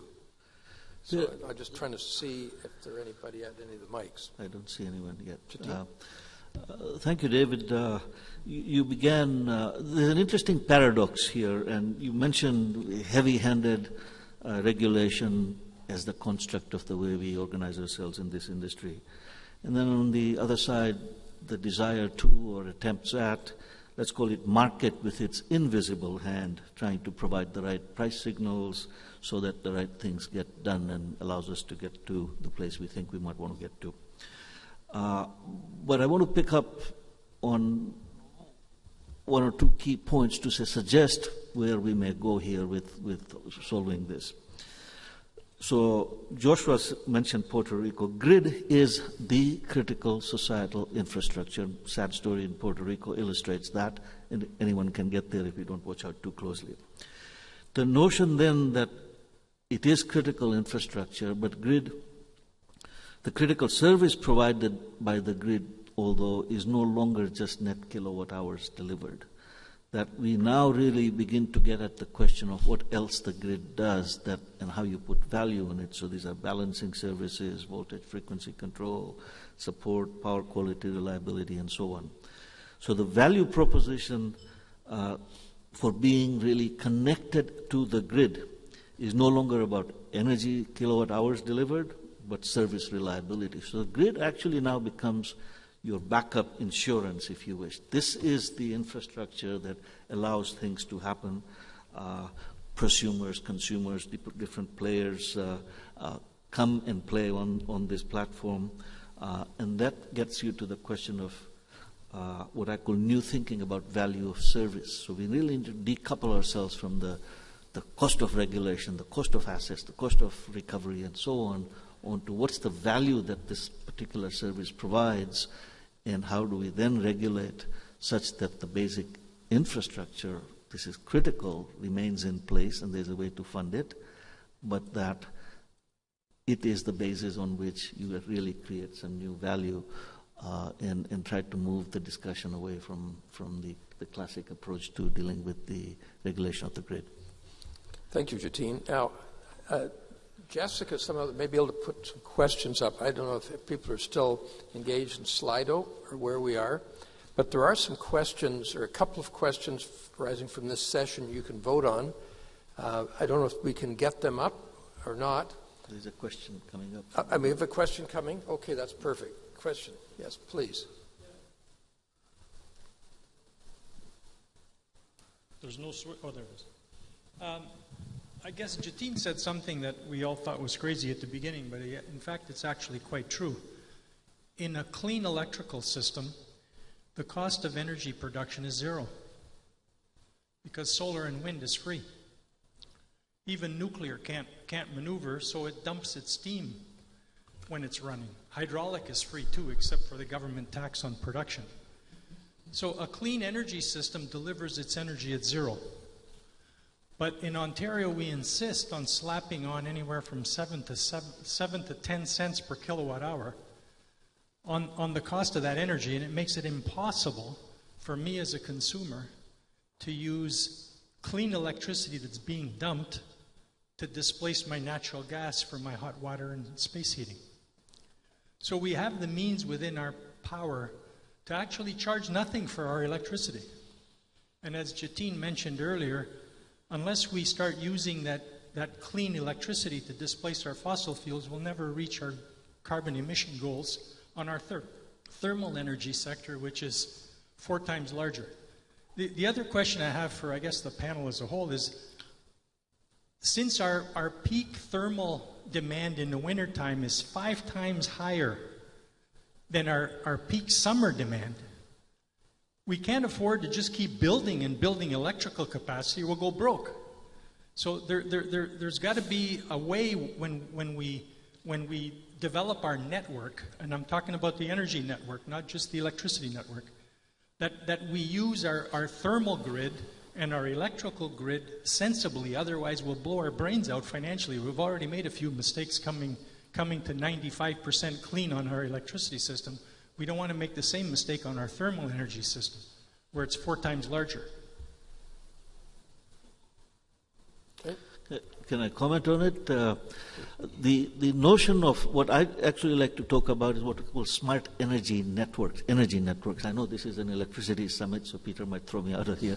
But the idea that all the things we've talked about, ecosystem, the notion of information flow, the being able to connect all this to the physical energy system should also be extended to, let's call it, the pipes and power pipes and heat and a whole range of, and integrate all that so that ultimately the service delivered to the Ontario economy is the most optimal way to get to it. So you talked about heating load in the winter, there's also cooling load in the summer, and you need to be able to find a way to deal with that. But if you begin to think in terms of energy services that people need, energy services that are to be provided, and think in terms of the best way where electricity plays a powerful role, and best place where some other sources of energy actually are important to really get you to an optimal solution, so we can remove this concern around price hikes and at least actually deliver real high-quality service at a lower cost. Now, I notice the balloting is showing up there. Oops, the numbers are continuing. This is like a provincial election.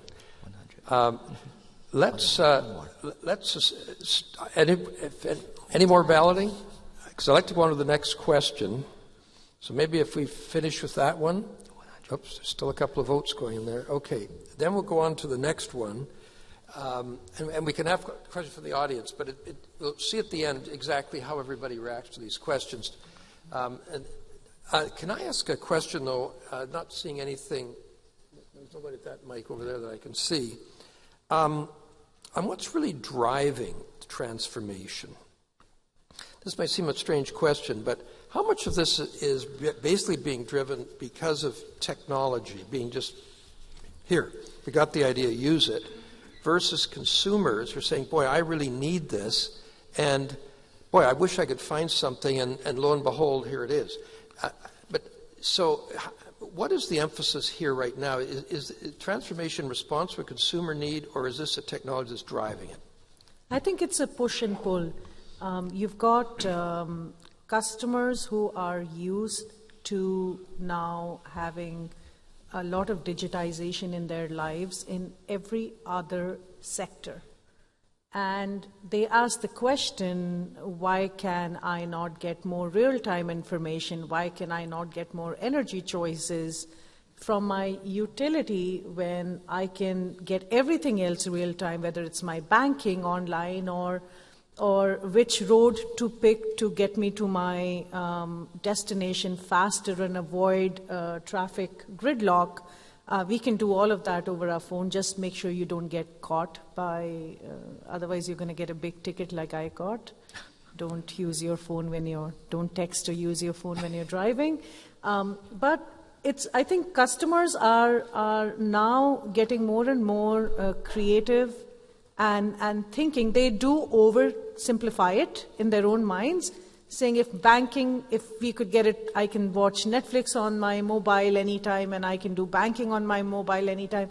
Why can I not get information about my energy usage and my bill and the options and the choices on my mobile, real time, anytime? On the other hand, these are becoming real discussions because there are solutions. So there are technology-enabled set-and-forget solutions out there.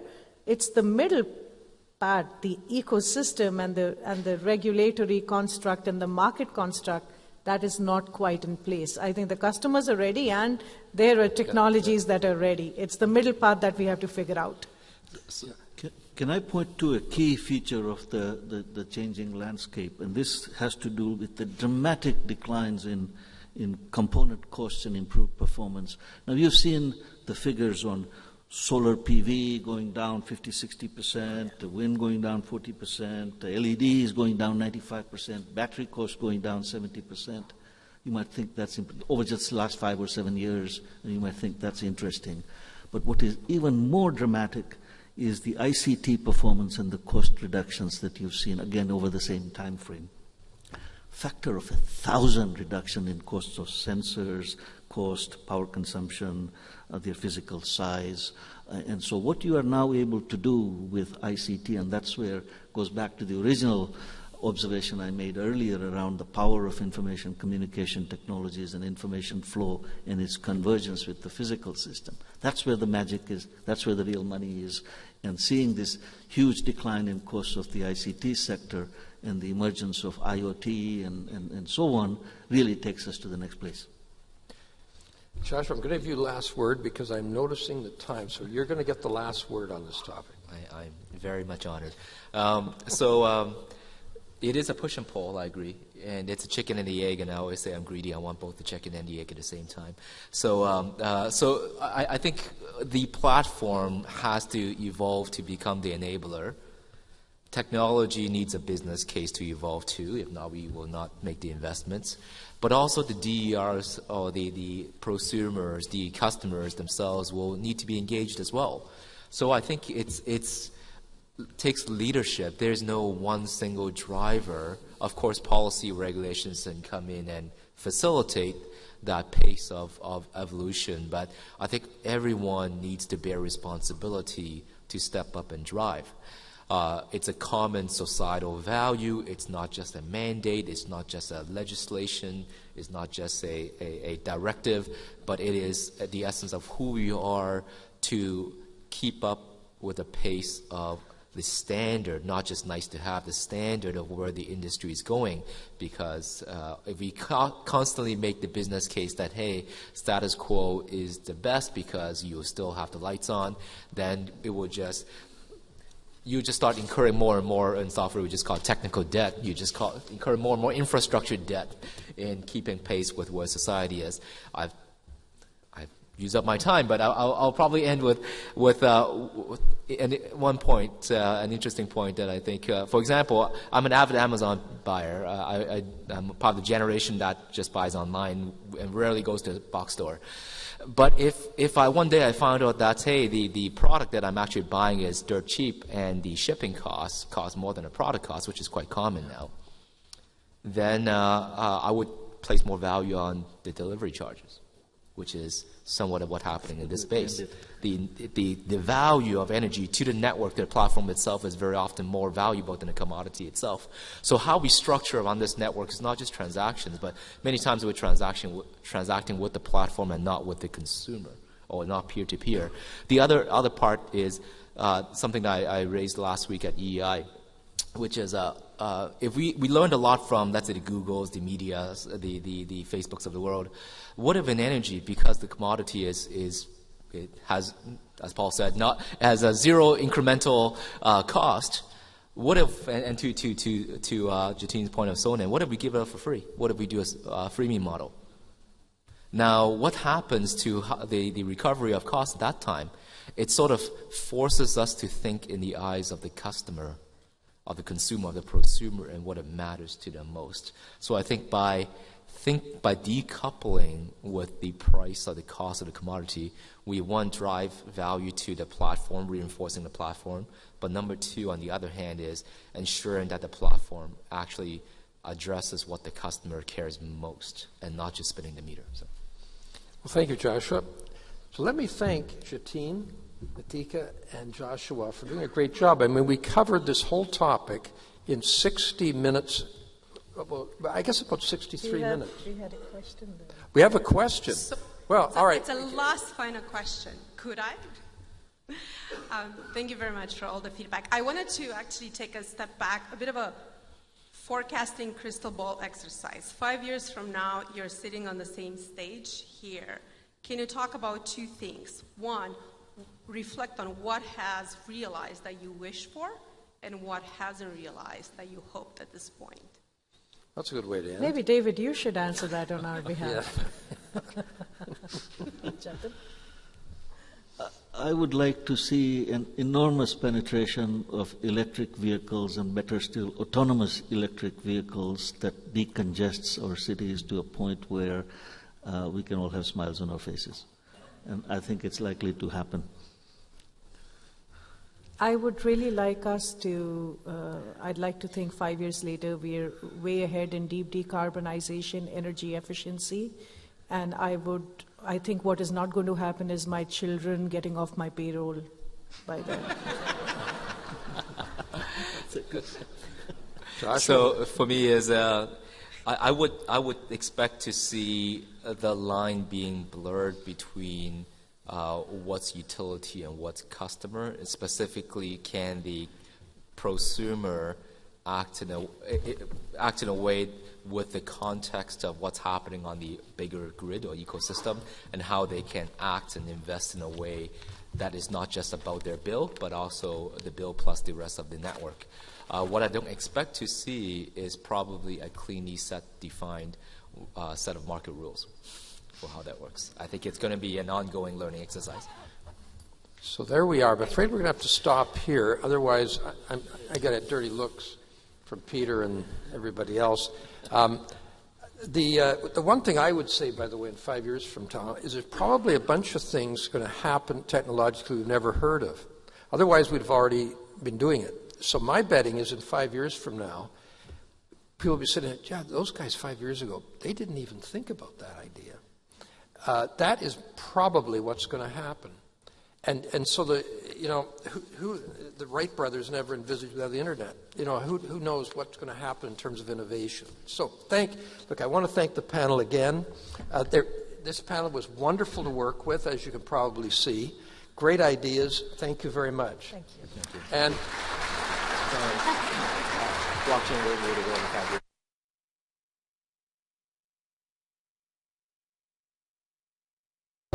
That takes us into our final break of the day, so please join us back at 2:50 for our executive roundtable.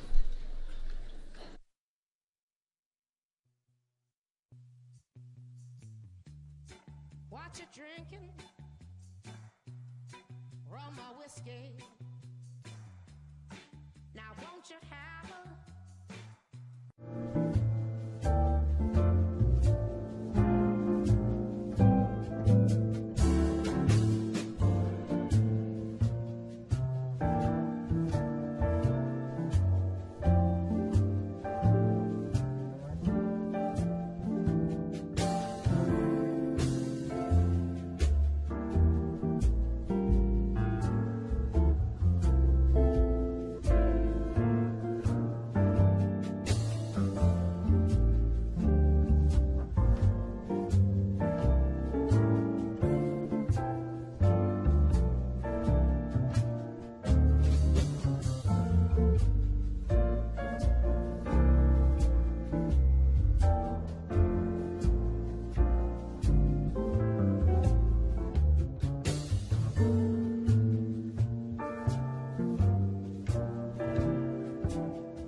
Ladies and gentlemen, the meeting is about to start. Please take your seats now. Ladies and gentlemen, the meeting is about to start. Please take your seats now.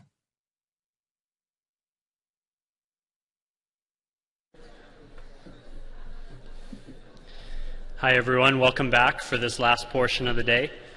Just as you're making your way back in, just a couple of quick notes for you. The first one is something that maybe you didn't notice, and what you didn't notice was that there's no survey cards on the table. But we, as Terry said in the beginning of the day, we do want your feedback on the event. So as you are on your way home today, you'll get an email from us just with a survey. We really hope that you'll take some time and fill that out to help us for future events. And as part of the day, there were a few questions, sort of more opinion questions that were asked through Slido. We're going to have a few of those in the survey as well that we're going to share with the Energy Transformation Network of Ontario and some of the research that they are doing. So with that, I would like to introduce our Executive Roundtable, which is moderated by Glenn Zacher, a partner at Stikeman Elliott. So Glenn, before I turn the panel over to you, I would be remiss not to use this opportunity to say thank you to Stikeman Elliott and yourself for sponsoring a networking reception for us that will immediately precede the summit. So with that, over to you. Thanks very much, Rob. So first off, thanks for allowing me to participate, and kudos to you and for putting together such a terrific program. So thanks very much.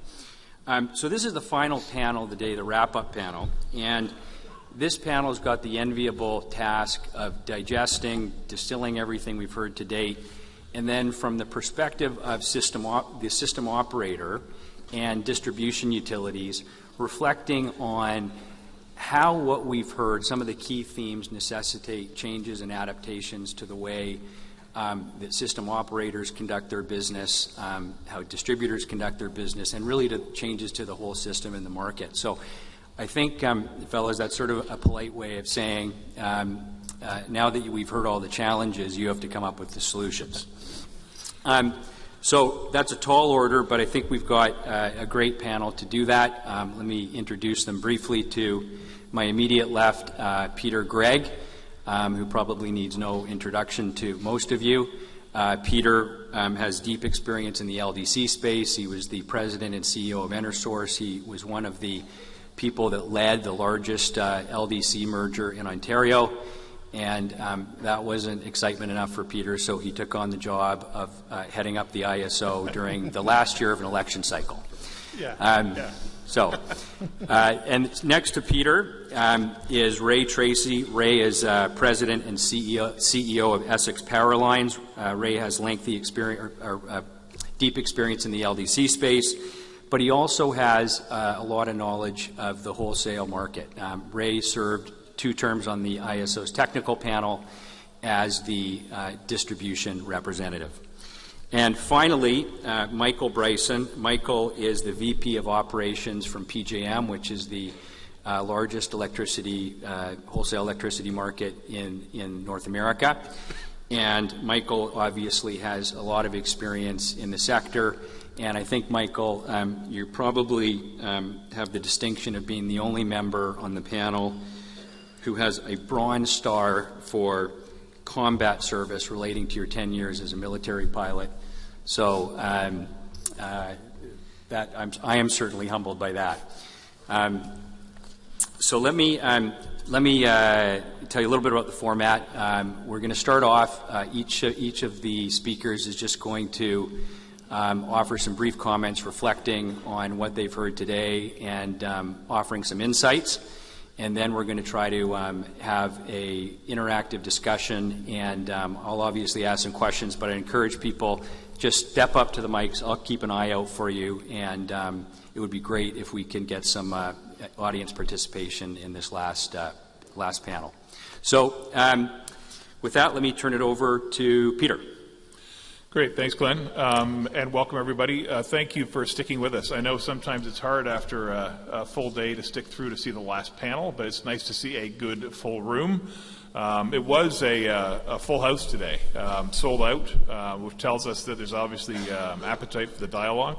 We want to see that continue. So I'm going to make a couple comments in a minute, but I pick up on what Glenn said too, is that I would love for this to be much more of a discussion rather than us being the talking heads. So if you do have questions, line up at the microphone early and we'll get to you as best as we can. I do also want to welcome my colleague from the U.S. And despite what's been going on between our national leaders, we do welcome you to Canada. And we're not. It wasn't obvious in customs yesterday. So a couple of things. So thanks for the introduction, Glenn. It's been a great day, a really interesting day for me. It's nice to come together to explore some of the opportunities around what innovation means for us. When I think of innovation, and some of this has been picked up here today, I think about it in terms of ultimate value for the ratepayer. But I also think about it in terms of system value as well. So I think about a reliable system that procures resources as cost effectively as possible.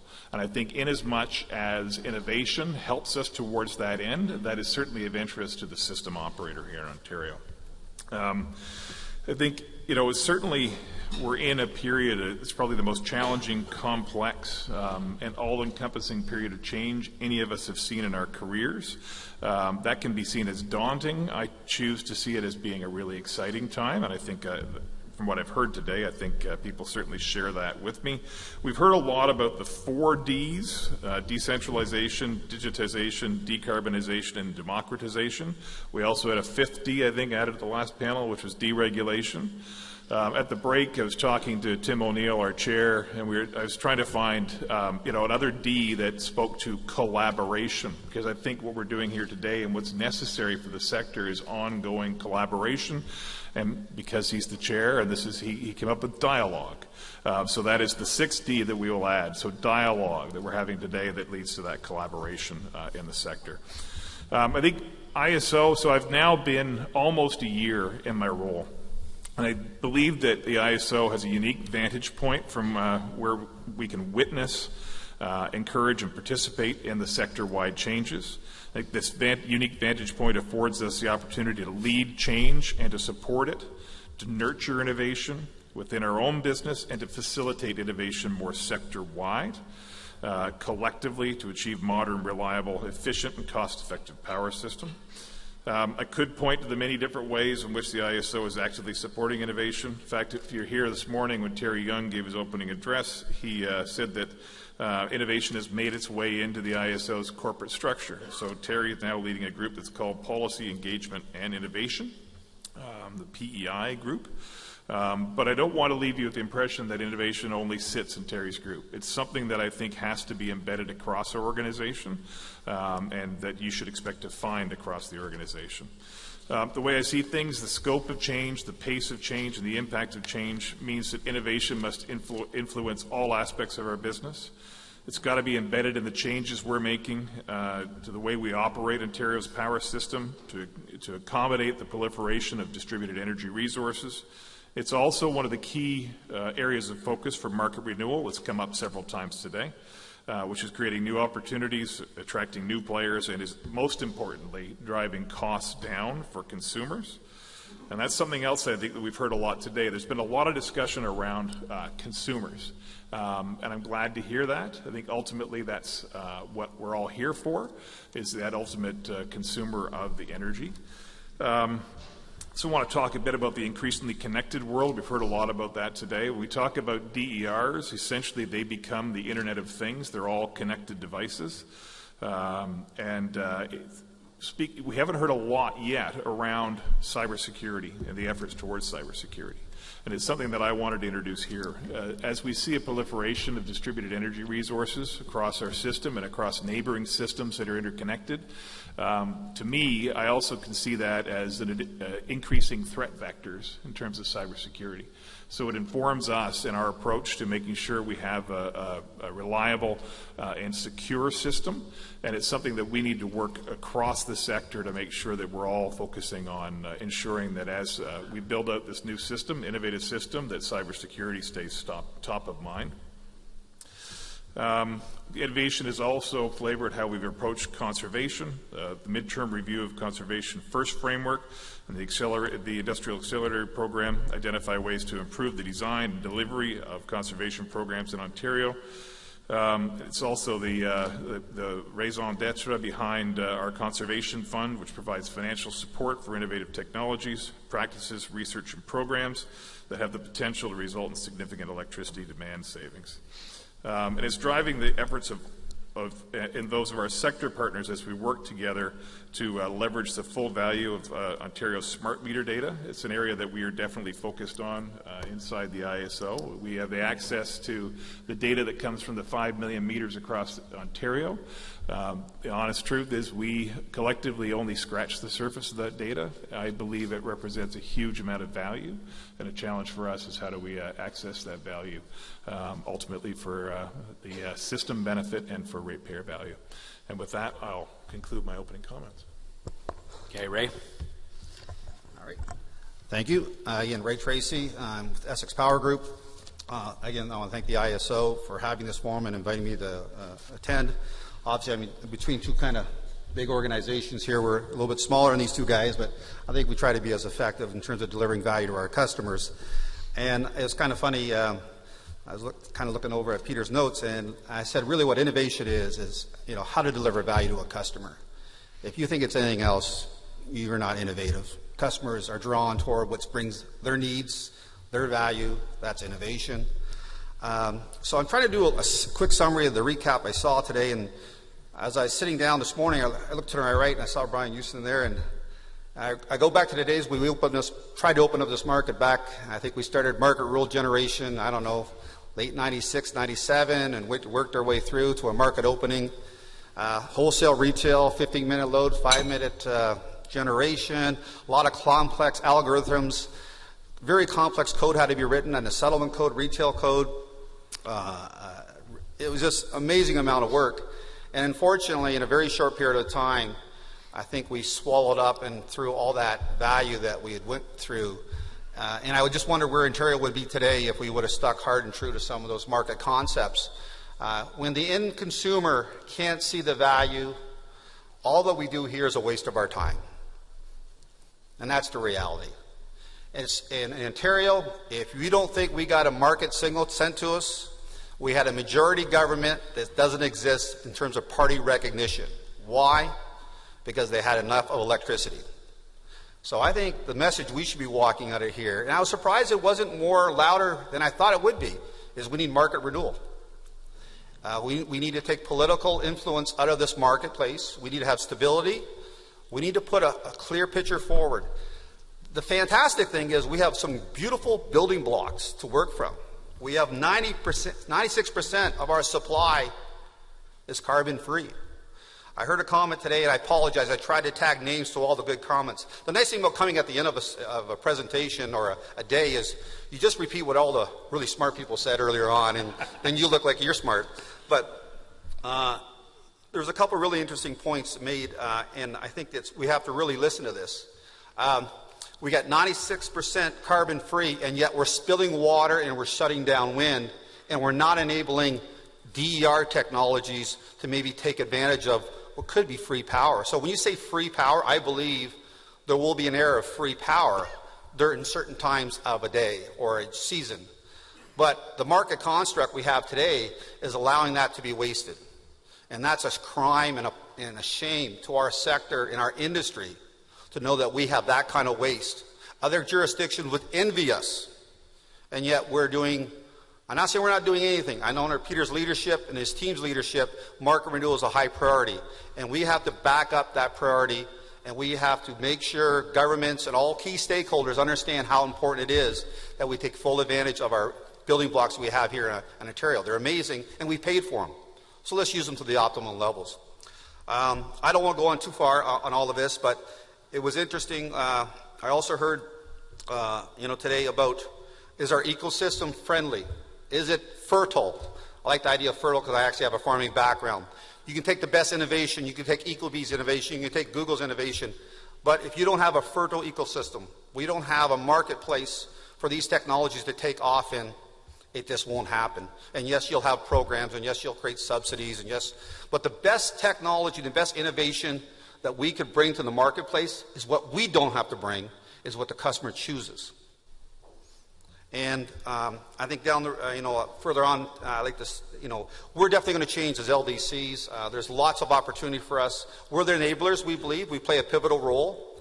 LDCs, in my world, I think we're infrastructure. Yes, we're 999 and all that. What happens at the meter, whether the electrons go in or go out, shouldn't matter to us. All that should matter is we got good connectivity to that customer so they have a reliable use of their DERs.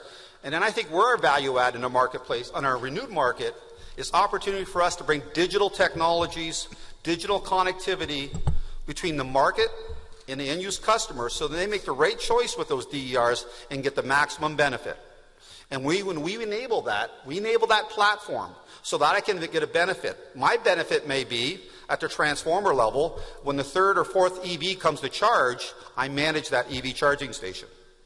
It may come down the road when the feeder is at a certain peak time and I'm allowed to dispatch storage within my system at a customer's presence that happens to be Class A, because right now the market construct says storage and Class A customers go well together to avoid GA.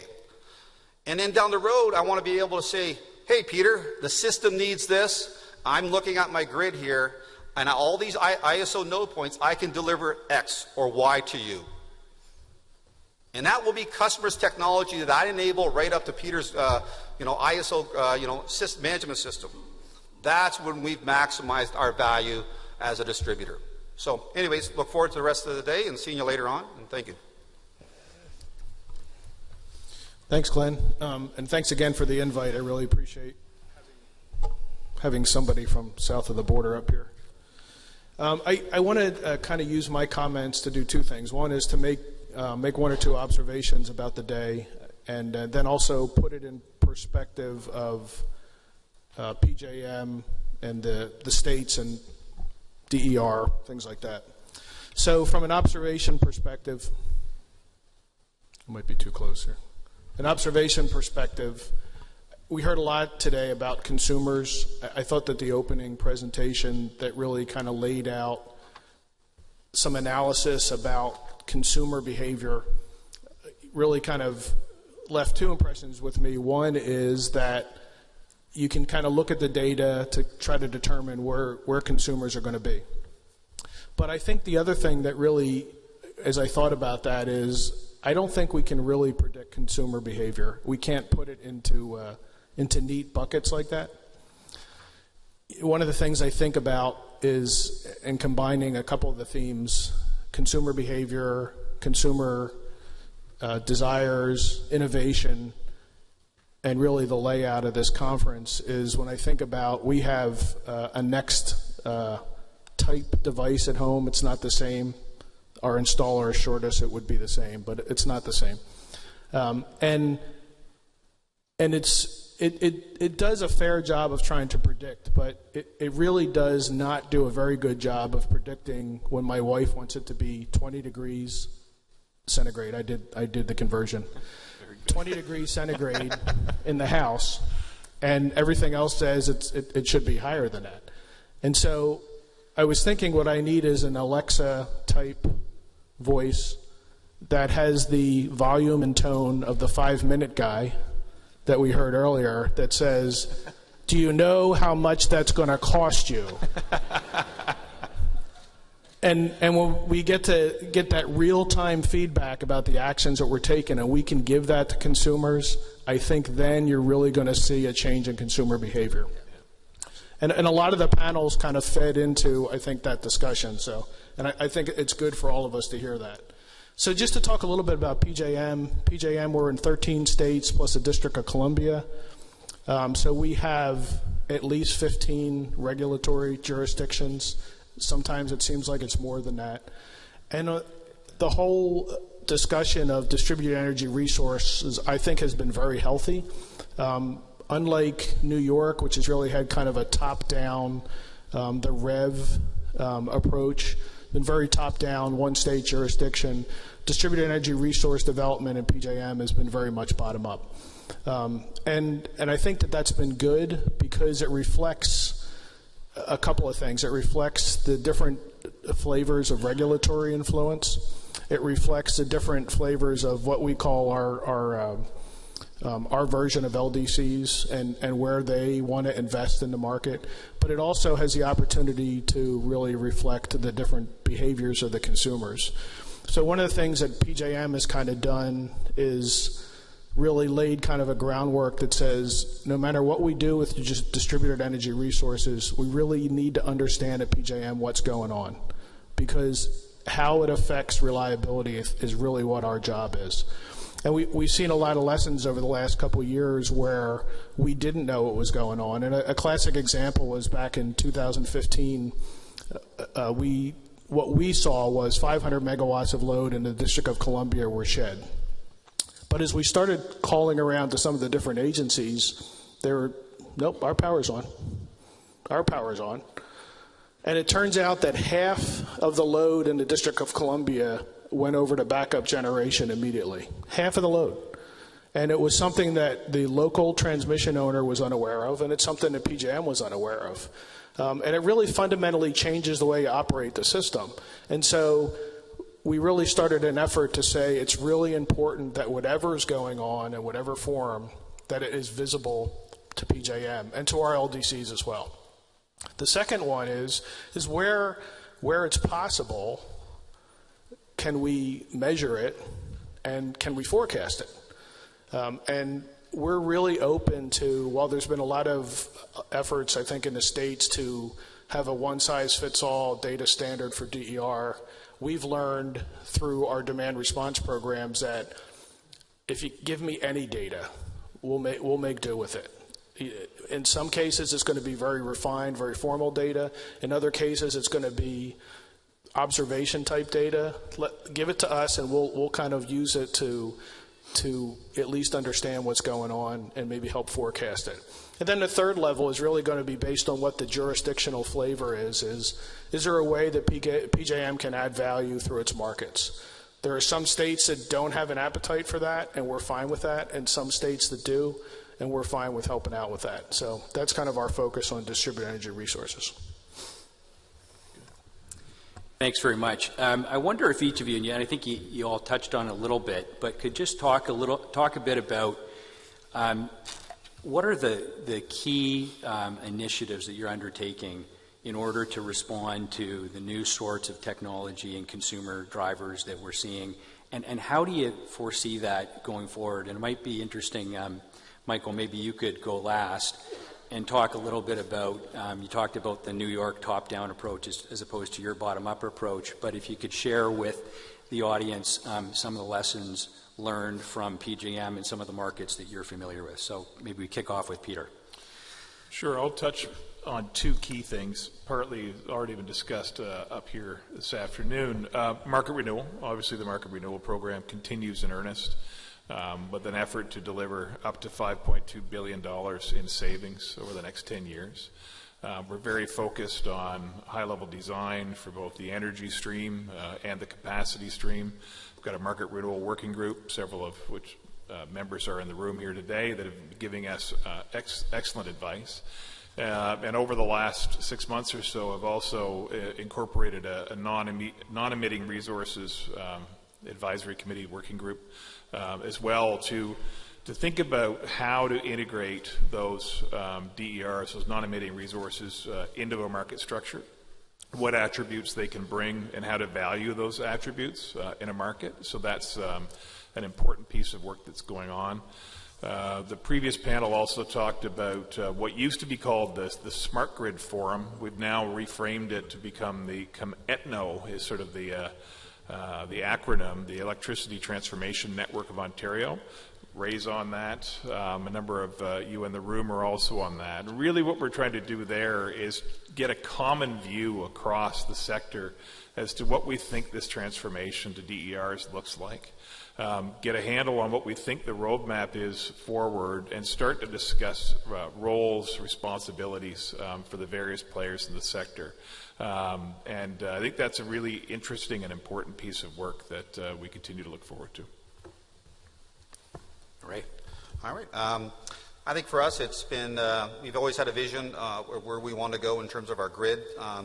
We were preparing ourselves. What we saw someday as being the pipe. We didn't care about the two-way flow at the meter. The enablement at the meter was all that we were concerned with. One of our larger projects right now is what we call self-healing grids. For us, a self-healing grid is a self-intelligent grid where from device to device they will communicate with each other and they'll let us know what is the optimal way to actually restore power. In our case, we service 4 communities. Typically, each one of these communities will have 4 to 8 different supplies into those communities. If you ever lived in the automotive world or the industrial world, you'll know that typically a large user expects power on all the time. So typically, we don't give them 1 supply, we give them 2 supply, almost like every transformer station.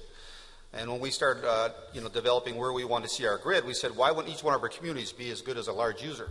So we decided to say that any major supply to any one of our communities should be self-healed. So that's a 5-year strategy plan where you have to look at your technology and your intelligence, and eventually you have to make sure you have interoperability through a control room. So this is something we had to look for partners with, and I think that will be exciting for our customers. First of all, reliability is always number 1 for an LDC. The other thing that we work on is full-scale visibility. On our utility, I'm interested in knowing, and I could show you on my phone, what is happening in my system from my wholesale meter point right down to any end-use customer in my territory, right down to what the meter load was, how many customers are on that transformer, and I can do it from my phone. It's not really important that I do it from my phone, but it's important that all 45 to 50 employees on my LDC have that same capability. So us, it's all about visibility of information sharing. It's not about having intelligence in one area. It's about sharing intelligence, sharing the information. And ultimately, that visibility is what I intend to hand over to Peter, because eventually I want to be a tool of the market. I want to be able to dispatch my DERs. I don't need to put in the DERs in. The customers will make that choice. But I want to make sure if the customer makes that choice, I enable a market program for him that stacks those benefits, and now that creates my second value for my LDC. And so it gives me value managing my assets, gives Peter value, gives the customer value. And I guess the third thing that we see that we want to be out there with is, we've heard about deflection, we've heard about customers going off grid, and the reality is, in our area, customers have gone off grid, and they're not small. These are typically large-scale, complex businesses, and when I first was in this business, it would take you probably about 2.5 years to put up a complete CHP plant, a combined heat and power plant. Today, you can get in a container and you should be able to connect it in 6 weeks. That's the difference, and that's why deflection could be real for a lot of customers in Ontario if we don't get this market construct. And so my interest is, customer, maybe you still need that solution that you chose for your behind-the-meter solution, but I want to make sure that we can maybe use that asset not only with my LDC, but maybe there's a market opportunity for you, because you're not going to stop the utilization of behind-the-meter technologies. So those are our 3rd initiatives. Thanks.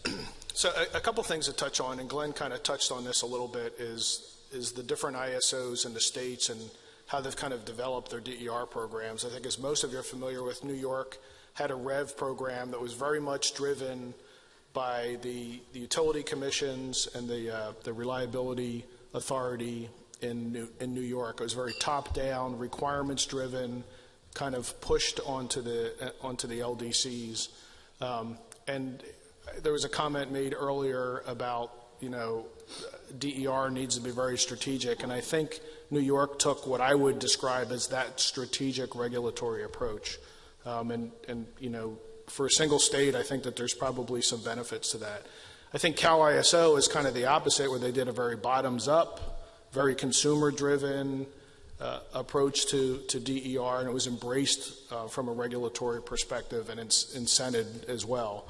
PJM with the 13 states and the District of Columbia has been much more of certainly a bottoms-up driven. And the concept that it needs to be strategic, I guess I would argue with that is an approach, but it's not the only approach. And a classic example of one of our states reached out to us, and they were very interested in developing and incenting microgrids and DERs, and they said, They asked me for all of the LMPs for all of the nodes in the state for the last 15 years, and we could provide that, and we were happy to. And they said, now tell us which ones are good DER microgrid locations. And I said, well, we're not going to provide that information. That will come back and bite us, no doubt, in my mind. But I think you're asking the wrong question. And it was a question that one of the speakers earlier talked about, which is resilience has value, and there should be some other value that's driving the need for the microgrid and the DER.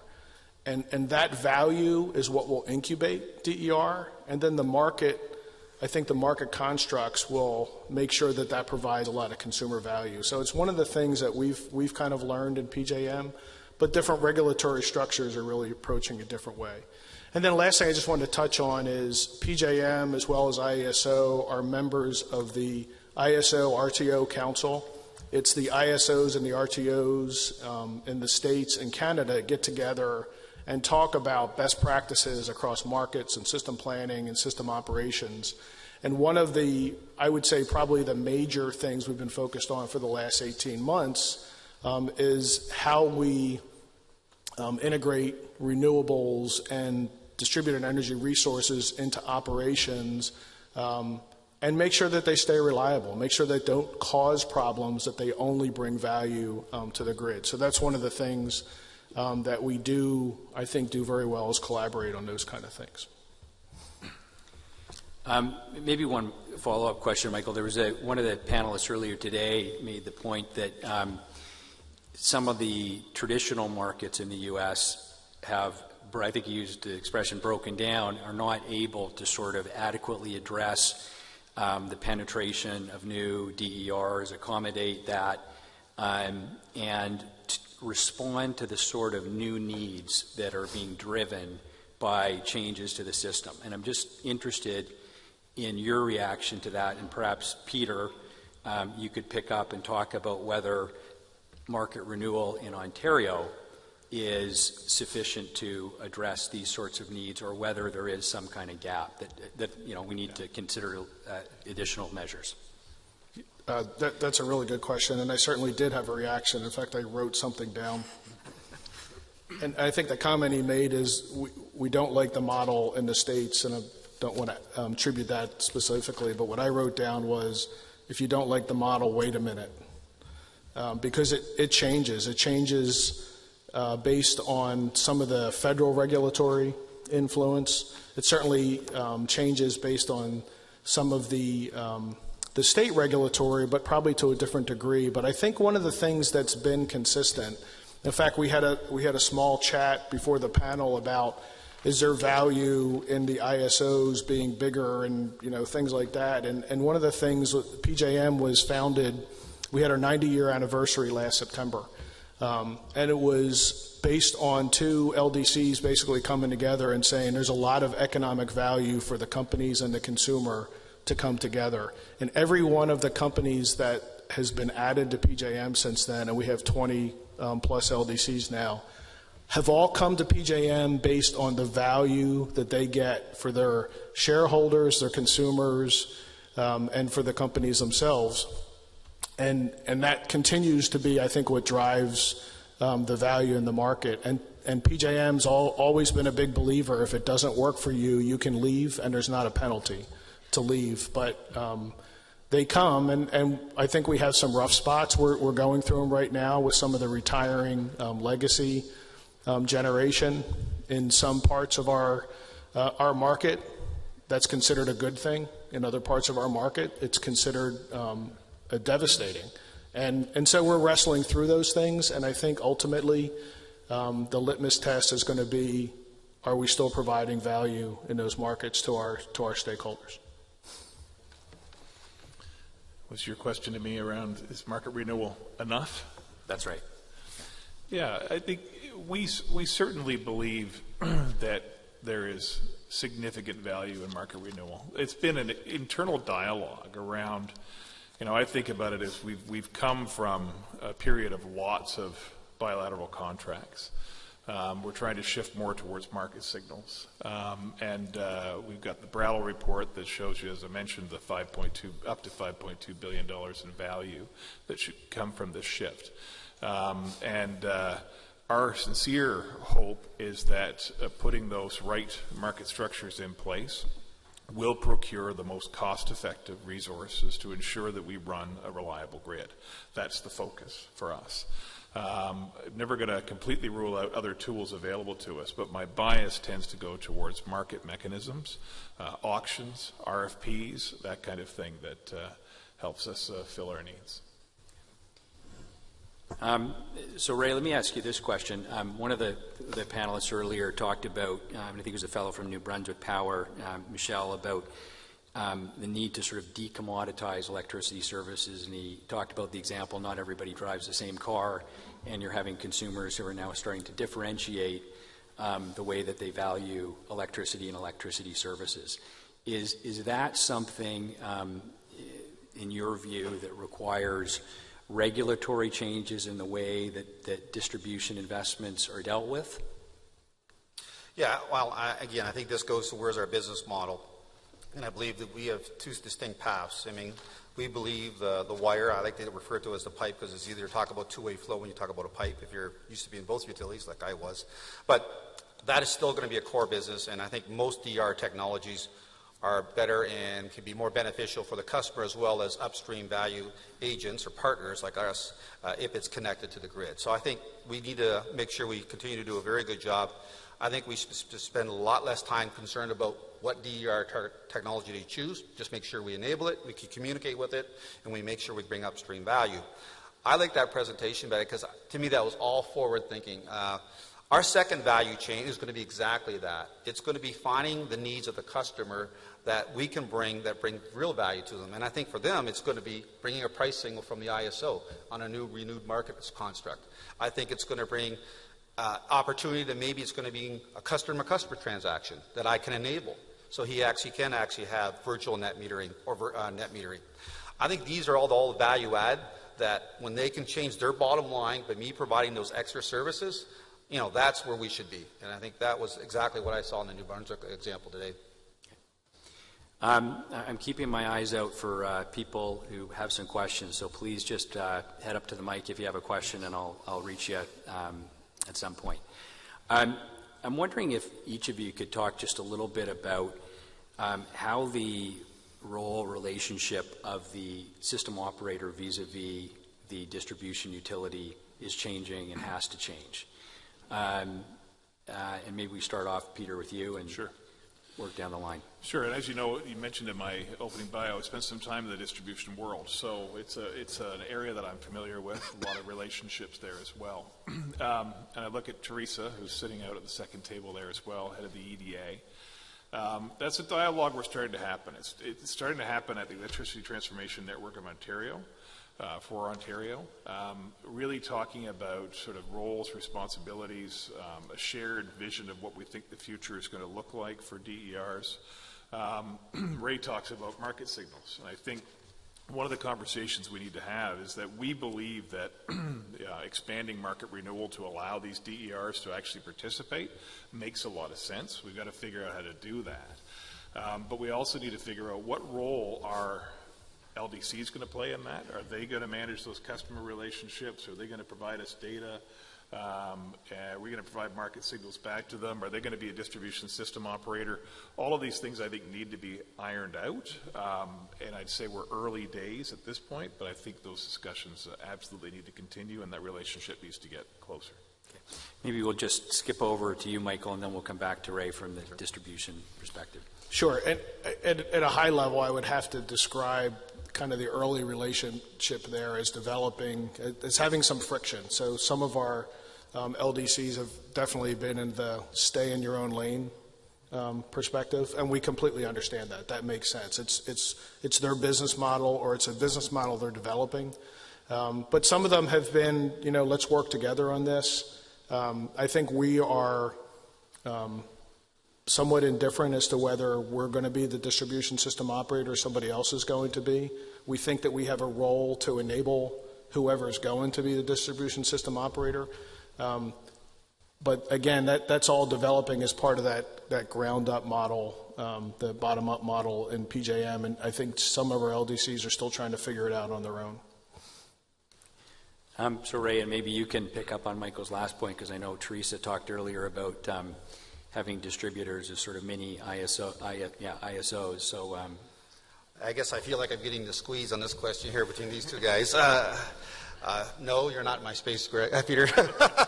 No, I think what Michael said earlier about it's information sharing. It's bringing the right information up to the right people to make the right decisions, right? And I think if you think about DER, most DER technology will start behind the meter. So there's lots of people who can gather information behind the meter besides a utility or even a market operator. It's whether or not we have orchestrated programs that bring value to us and can bring value to the market that can be channeled through an LDC where the consumer will choose us. We ain't going to force it on the consumer. Well, if I can offer an opportunity so they can avoid, for my case, the need for a new feeder position or for a need for an upgrade at a transformer station, that probably makes a lot of sense for me to figure out a value program where I can target a group to say, if you do the following, I can provide you some opportunity. I would go to my regulator and say, that makes a lot more sense that I spend some money on that incentive program versus expanding that asset. At the same time, I might reach over to the IESO operator and say, by the way, since I implemented that technology and program, there are some things that you call 5 peaks for global adjustment. Can maybe my customer take advantage of that? And I can now stack that added benefit. So I don't think we should think we're going to be able to force the consumers to do anything. We need to be able to bring the value proposition to the consumers, and then I make it the digital opportunity within my LDC. Is it going to be there guaranteed? No. Does it mean that the ISO is going to get that opportunity? No. We have to orchestrate a program that makes sense. And when it makes sense, and here's a good example. We're, we all talking about at night the fact that Ontario likes to give away power, maybe pay people to take power. And I think, was it a year ago that the province said, if anybody gets an EV, you're going to have free charging. But nobody said, what's the mechanism for free charging? Maybe we should have said, yeah, you can get free charging for any EV. You work through the ISO and the LDC as long as you're charging at night, and we can do some kind of validation. We'll figure out a way to give you a credit on your bill, rather than just go and say, if you have an EV, you get free charging in Ontario. That doesn't make sense. There's no value proposition. If we know that we're just to buy an EV, you charge it, and it's at the wrong time, and he's still spilling water or shutting down wind, it just doesn't make sense. So that's I guess the comment I made earlier. I think the opportunity we have here in Ontario is we have a lot of good assets out there, and quite frankly, our customers and taxpayers have paid for those assets. We need to find ways of bringing and extracting that value. That was a very diplomatic answer. Thank you. We've got a question at the mic. Hello, everyone. I'm Linda from a company called Pinchin, and congratulations to the ISO for a great day. I've been listening to the comments mostly from the perspective of small to medium-sized manufacturers. And I just wonder, now that we're at the end of the day, and we've heard a lot about innovation and some ideas from the US, and I like the comments on market renewal, whether you could just summarize for us, just to describe your thoughts on how Ontario manufacturers will gain confidence that they should invest in their operations in Ontario. We're going to continue to have this great green energy, but we're also going to have the capacity to grow and have other manufacturers come and join us and help make the economy bigger. I'm off the hook on that one. I was going to turn it to you, Mike. I think it's an excellent question, and I think I'll double down on market renewal, and I'll double down to our commitment on focusing on procuring the most cost-effective resources to meet demand and to maintain a reliable system. I think it is certainly a challenge for those large consumers when we think about competitiveness of the province, and a lot of what we're talking about internally. So I'll say we have been undergoing a bit of a strategic review of the IESO since I've arrived, and starting to focus more on, in terms of the advice that we give to policymakers around energy policy, is focusing on the long-term prosperity of the province of Ontario. and that should constitute how we focus our advice. And that does take into consideration those kinds of things like competitiveness of industry in Ontario. So it's discussion that's happening. It's on our mind. It's a focus for us. Do I have all the answers here today? Absolutely not. I think, I think we've, in the last several years, I think we've been able to do some tremendous programs at the C&I level, at the conservation level. I think LDCs, through the, facilitation of the IESO, and government policy, we really got to know our customers. We really got to know our C&Is. And often, obviously, the bill is an issue for them. But they also do appreciate and understand when we start explaining to them what has happened in Ontario and that we're 96% carbon free. Now, maybe for most of those C&I customers, they can't extract that value knowing that they are purchasing power from such a green supply onto their end consumer and letting them be engaged with that. But they tend to understand it. They tend to appreciate it. And I don't think we should ignore that. I think, U.S. is a good example. Even though with a new president that didn't seem to be very much interested in green or, carbon, if you look in the U.S., they're moving faster than ever in those technologies. They haven't really slowed down. It probably at a more responsible pace where, they can balance it with price. But the reality is, we should be proud of our energy mix here. We do got to find ways to continue to work very closely with the C&Is. We have to come up with good programs. And we got to make sure that, we are finding the right tools for them too. I mean, it's one thing to say this is the price, but there's the price without tools. Then that's a problem. If I can't alter that. Today we're coming up with programs like net metering, virtual net metering, new technologies will all help with that. Thanks very much, Ray. I've got a question over here. Hi there. I'm Will. I work for a company called IPEX, which is actually does piping systems, and it's actually quite a privilege to be here today. And it shows how kind of important energy is going forward, because I'm relatively removed from the energy industry, but I work in projects. And I was sent here today to kind of learn more information about how our energy system is changing. I just wanted to ask a question. There's a lot of new and innovative programs coming about and processes that we learned about today. But the big question that I always get asked as a project engineer is how do we reduce risk on these new technologies if we are to invest in them, and will this still be profitable in 5 years from now if this program hopefully stays around? Is there anything that you can say towards that for helping reduce risk for these kind of new and innovations that are coming about in the industry? So I'll jump in on this one since I got off the hook on the last one. So somebody today made a comment about the legacy infrastructure was made as very reliable, very robust, but maybe not as flexible as needs are changing. And I think of an example in PJM where we have about 350 megawatts of storage that are active in our markets, mostly in the regulation market, one of the ancillary service markets. And when we designed the market a couple of years ago, we envisioned that the right battery was a 15-minute charging battery. And it turned out over time it caused us reliability issues, and we had to change the signal. And a couple of our battery owners, probably 80 megawatts have filed a complaint at FERC because PJM is inflexible and the batteries are useless now and they don't have the ability to participate in the market and the revenue streams. And most of you that are involved in innovative technologies understand that. And I think the lesson, as soon as whoever the speaker was that made the comment, it made me think of those batteries is design them to be more flexible than what you see today. Because a couple people made the comments is all of us will be sitting around at this session 5 or 10 years from now saying we had no idea that was going to happen. And so the innovation has got to have some level of flexibility in there, and that may be one way to manage that risk.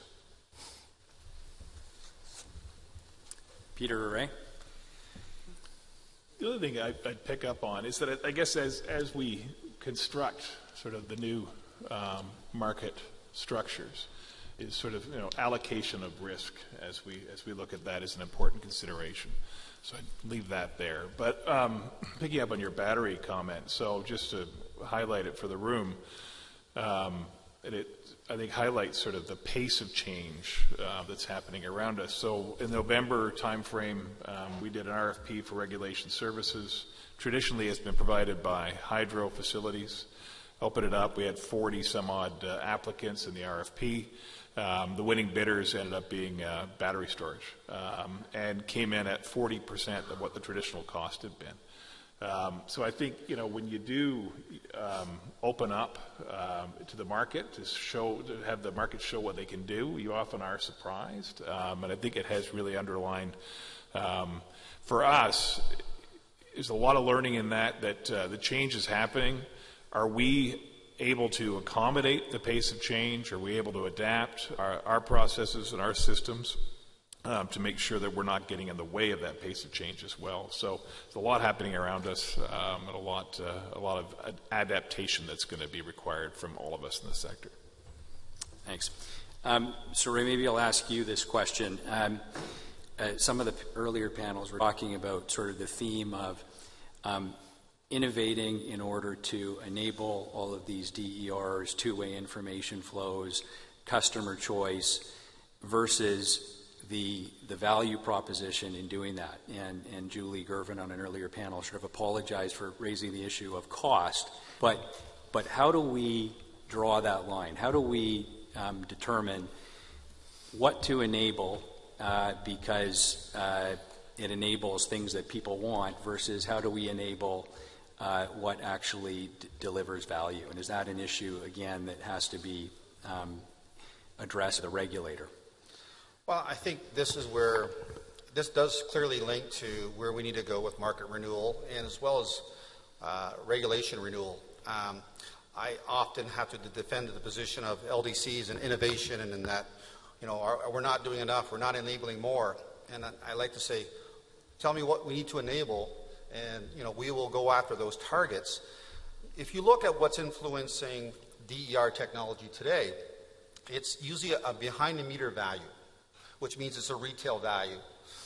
We have global adjustment busting right now because that's a retail value. The enablement for us on that is just to make sure we have the proper settlement systems. I believe as we want to encourage, and I think I heard this phrase a couple of times, do we have a healthy ecosystem for technology? Do we have an environment that's friendly? Is the IESO, the transmitter, and the distributor all friendly in allowing these technologies? These are all the essential pieces, I think, where we need to make sure we're creating that enablement. But I think I also heard today, from a number of speakers, is in order for us to go long-term, and let's say long-term is beyond a 3 to 5 year payback, long-term investments, and it could be DER investments behind the meter for a customer, we also need to understand where's the market construct going to be. Is global adjustment going to change in 3 years? Is this program going to change? So I think as we can, through the market renewal process, and I think a more longer-term stability with policy where we want to go in Ontario, will allow our consumers, our customers, to tell us what their needs are, and then I guarantee you we could hit those needs. Michael, any thoughts from your perspective? And again, it's a comment that somebody made earlier, but I was thinking about we have some famous case studies in the States of aggressive smart meter programs that the utility and the regulators imposed on customers, and hundreds of millions of dollars were thrown away because they assumed that all customers were alike. And I think that concept that we need to, and somebody else said this earlier today, we need to pick up the customer where they are, and they're in different levels. Some are super ready, some are waiting for you, Some are not going to be ready, and we need to kind of manage those organically. And it's not easy to do at the LDC area. It's not easy to do for the regulator. It's not easy to do for the operator. But you're going to get more value out of those programs. So, thank you. Question. Yeah, here I think the public has a distorted view of the value of DER on the grid. In a fossil-based grid like in the United States, or a hydraulic-based grid with lots of storage like Quebec, DER has a lot of value because you can use the energy for good purposes. But in Ontario, we're way overmaxed on variable generation. We're curtailing outrageous amounts of power or exporting it. This is the clean stuff. In a clean grid, it's very difficult to convert variable generation into reliable electricity unless you have a lot of investments in storage. What that does is increase the cost of electricity, and the large industrials have the ICI program where they can game the global adjustment to reduce their bill. The residential folks can go after their politicians to reduce their bill, and the poor medium and small businesses are stuck with the resulting bill. So how did the small and medium-sized businesses get a chance to add discussion into the policy making so that they don't get left out like they have been for the last 5 years? I guess that was to me. I think you raise a very valid point. The only thing I would add to that, I think, through our stakeholdering, we do try to incorporate every group that helps us form our plans and our advice to policymakers. But I'd say back to DER, the other thing we have to concern ourselves with is we've got approximately 4,300 megawatts of DER, either connected or close to being connected to the distribution grid across the province of Ontario. As an operator, we need to figure out how to plan for that, forecast for that, operate in that environment. So it's a reality that is there. I take your point around, we've already got as Ray mentioned, 96% carbon-free system, but it's something that we have to take seriously that flavors our decision-making from longer-term planning all the way down to minute-to-minute decision-making in the control room. I know we're I'm conscious that we're just hit the end of time, and we don't want to stand between everyone here in the cocktail hour. So unless, I don't know if any of the panelists have any parting thoughts?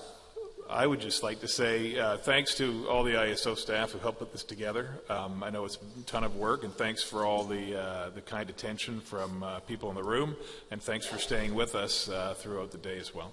And I'd just like to say thanks to Michael, Peter, and Ray. We're glad, of course, that Michael made it over the border last evening. So thanks for a terrific panel to wrap up the day. Look forward to visiting with everybody at the cocktail hour. Thanks very much, Glenn.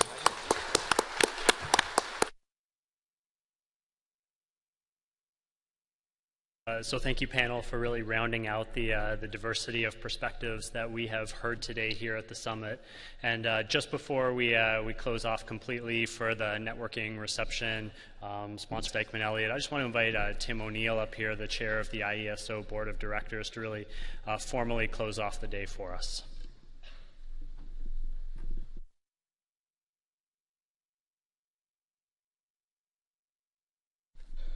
So thank you. I was asked to summarize the whole day. So if you've got... No, I'm teasing. It would be ludicrous to try and summarize it for two reasons. One, a lot was said. Secondly, you heard it. You don't need me to tell you what you heard. Let me make a couple of observations, though, about the day. We had an interesting definition of innovation early today. Carefully curated customer experiences. I'd not heard that one before, so I'll add that to the list. I wanted to suggest something additional about innovation, though, because we've used the word all day, and we haven't really sort of grappled with what it means. So let me give you a simplistic, economist view of this, if you don't mind. So innovation obviously involves technology and technology change, product development, and process adjustment. So it's all three of those can be part of that. But they are constrained. They're constrained by a regulatory legislative framework that may vary from system to system, jurisdiction to jurisdiction. So it's not just regulatory environment. You also have legislation like green policy, for example, that has impacts on innovation.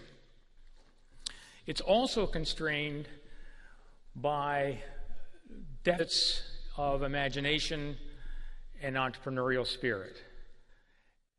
That is, if we don't have companies, individuals, organizations that are capable of seeing opportunities, taking advantage of them, that will constrain our ability to innovate.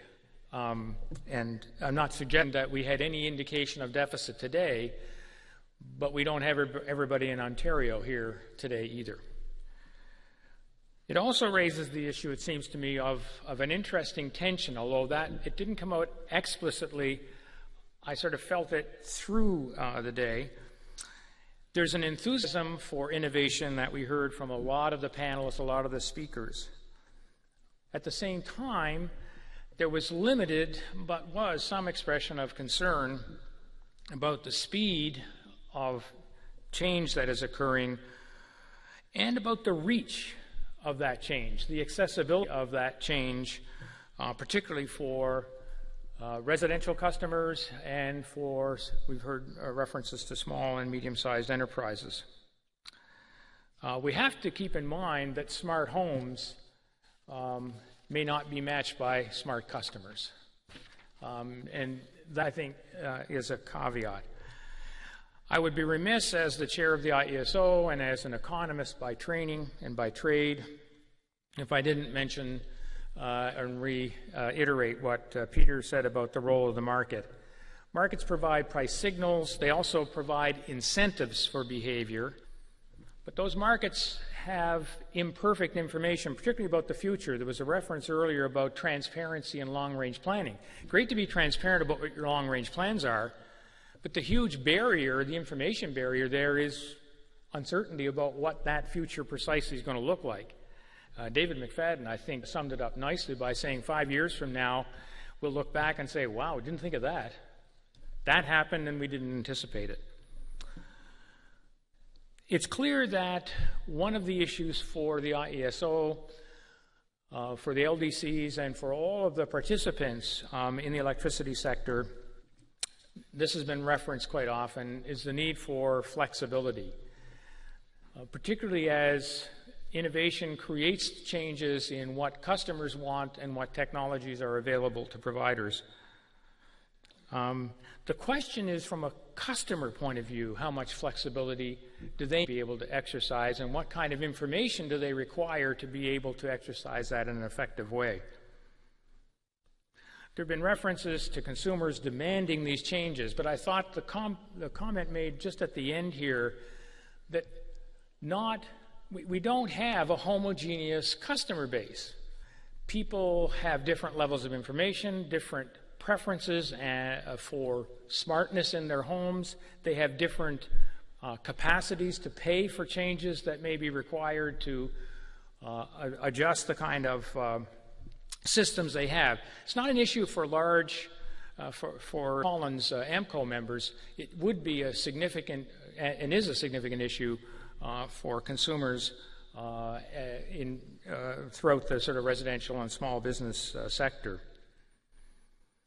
One thing we didn't hear about, which I was kind of surprised at, is the need for, because we talked about a lot of different changes going on, and DERs, we've had the last couple of sessions, a lot of discussion of that. We heard about a little bit of concern about protection of data, but we don't hear much about, and I think this is a context in which at least should be considered, what protection of consumers from fraudulent behavior. We've got a lot of adjustments occurring focused on customers. Who is delivering it? I'm not suggesting the companies that are doing it now are, but we all know that there are, when these kinds of technological changes occur at the customer level, you will get companies involved in signing people up for services, signing people up for products whose warranties are not necessarily all that reliable. We've heard that DERs are providing an opportunity for new participants in the wholesale market. They're also posing new operability challenges for LDCs and for system operators. We've heard that innovation presents an opportunity for effective change in the sector. We didn't hear a lot about whether that would create challenges as well as opportunities for reliability and resiliency of the grid. Those two areas, though, the innovation itself, the DERs in particular, one of the critical things that will make or break or only have an impact on the degree of success we heard a little bit about, but will be critical, and that is risk appetite. What is the appetite for risk that especially large organizations with regulatory frameworks, operating within legislative structures, dealing with a wide range of factors, what is the appetite for making changes that may or may not be entirely successful? And this is true for every market participant, for LDCs, for generators, for large customers, and so on. And I think we need to factor that into our thinking going forward. So someone made reference to, it was maybe the first panel this morning, if we get to 92% reliability, they didn't say it, but I thought, so is 85 okay? From whose perspective? What is the cost of that kind of adjustment?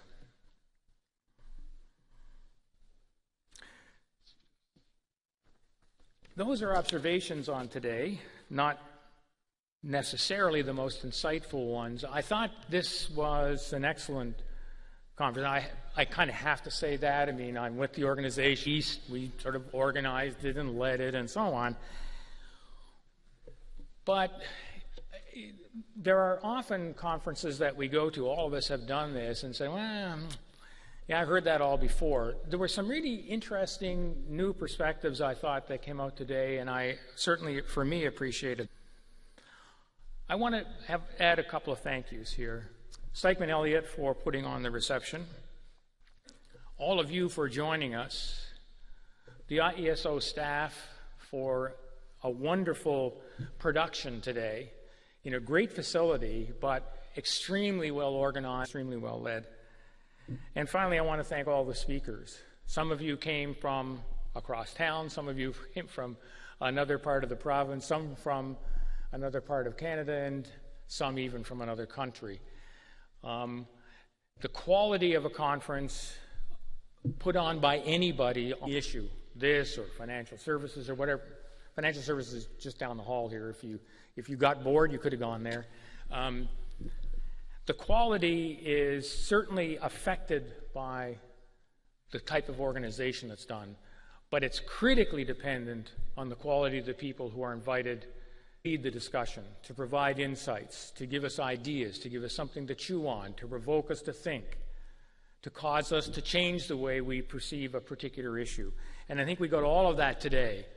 So let me conclude by saying thank you to those people who participated in the panels, who gave presentations. You added to our store of knowledge. You caused us to think differently. You provoked our interest in some of the issues that you raised. You made this a day very much worthwhile. Thank you, and thank all of you.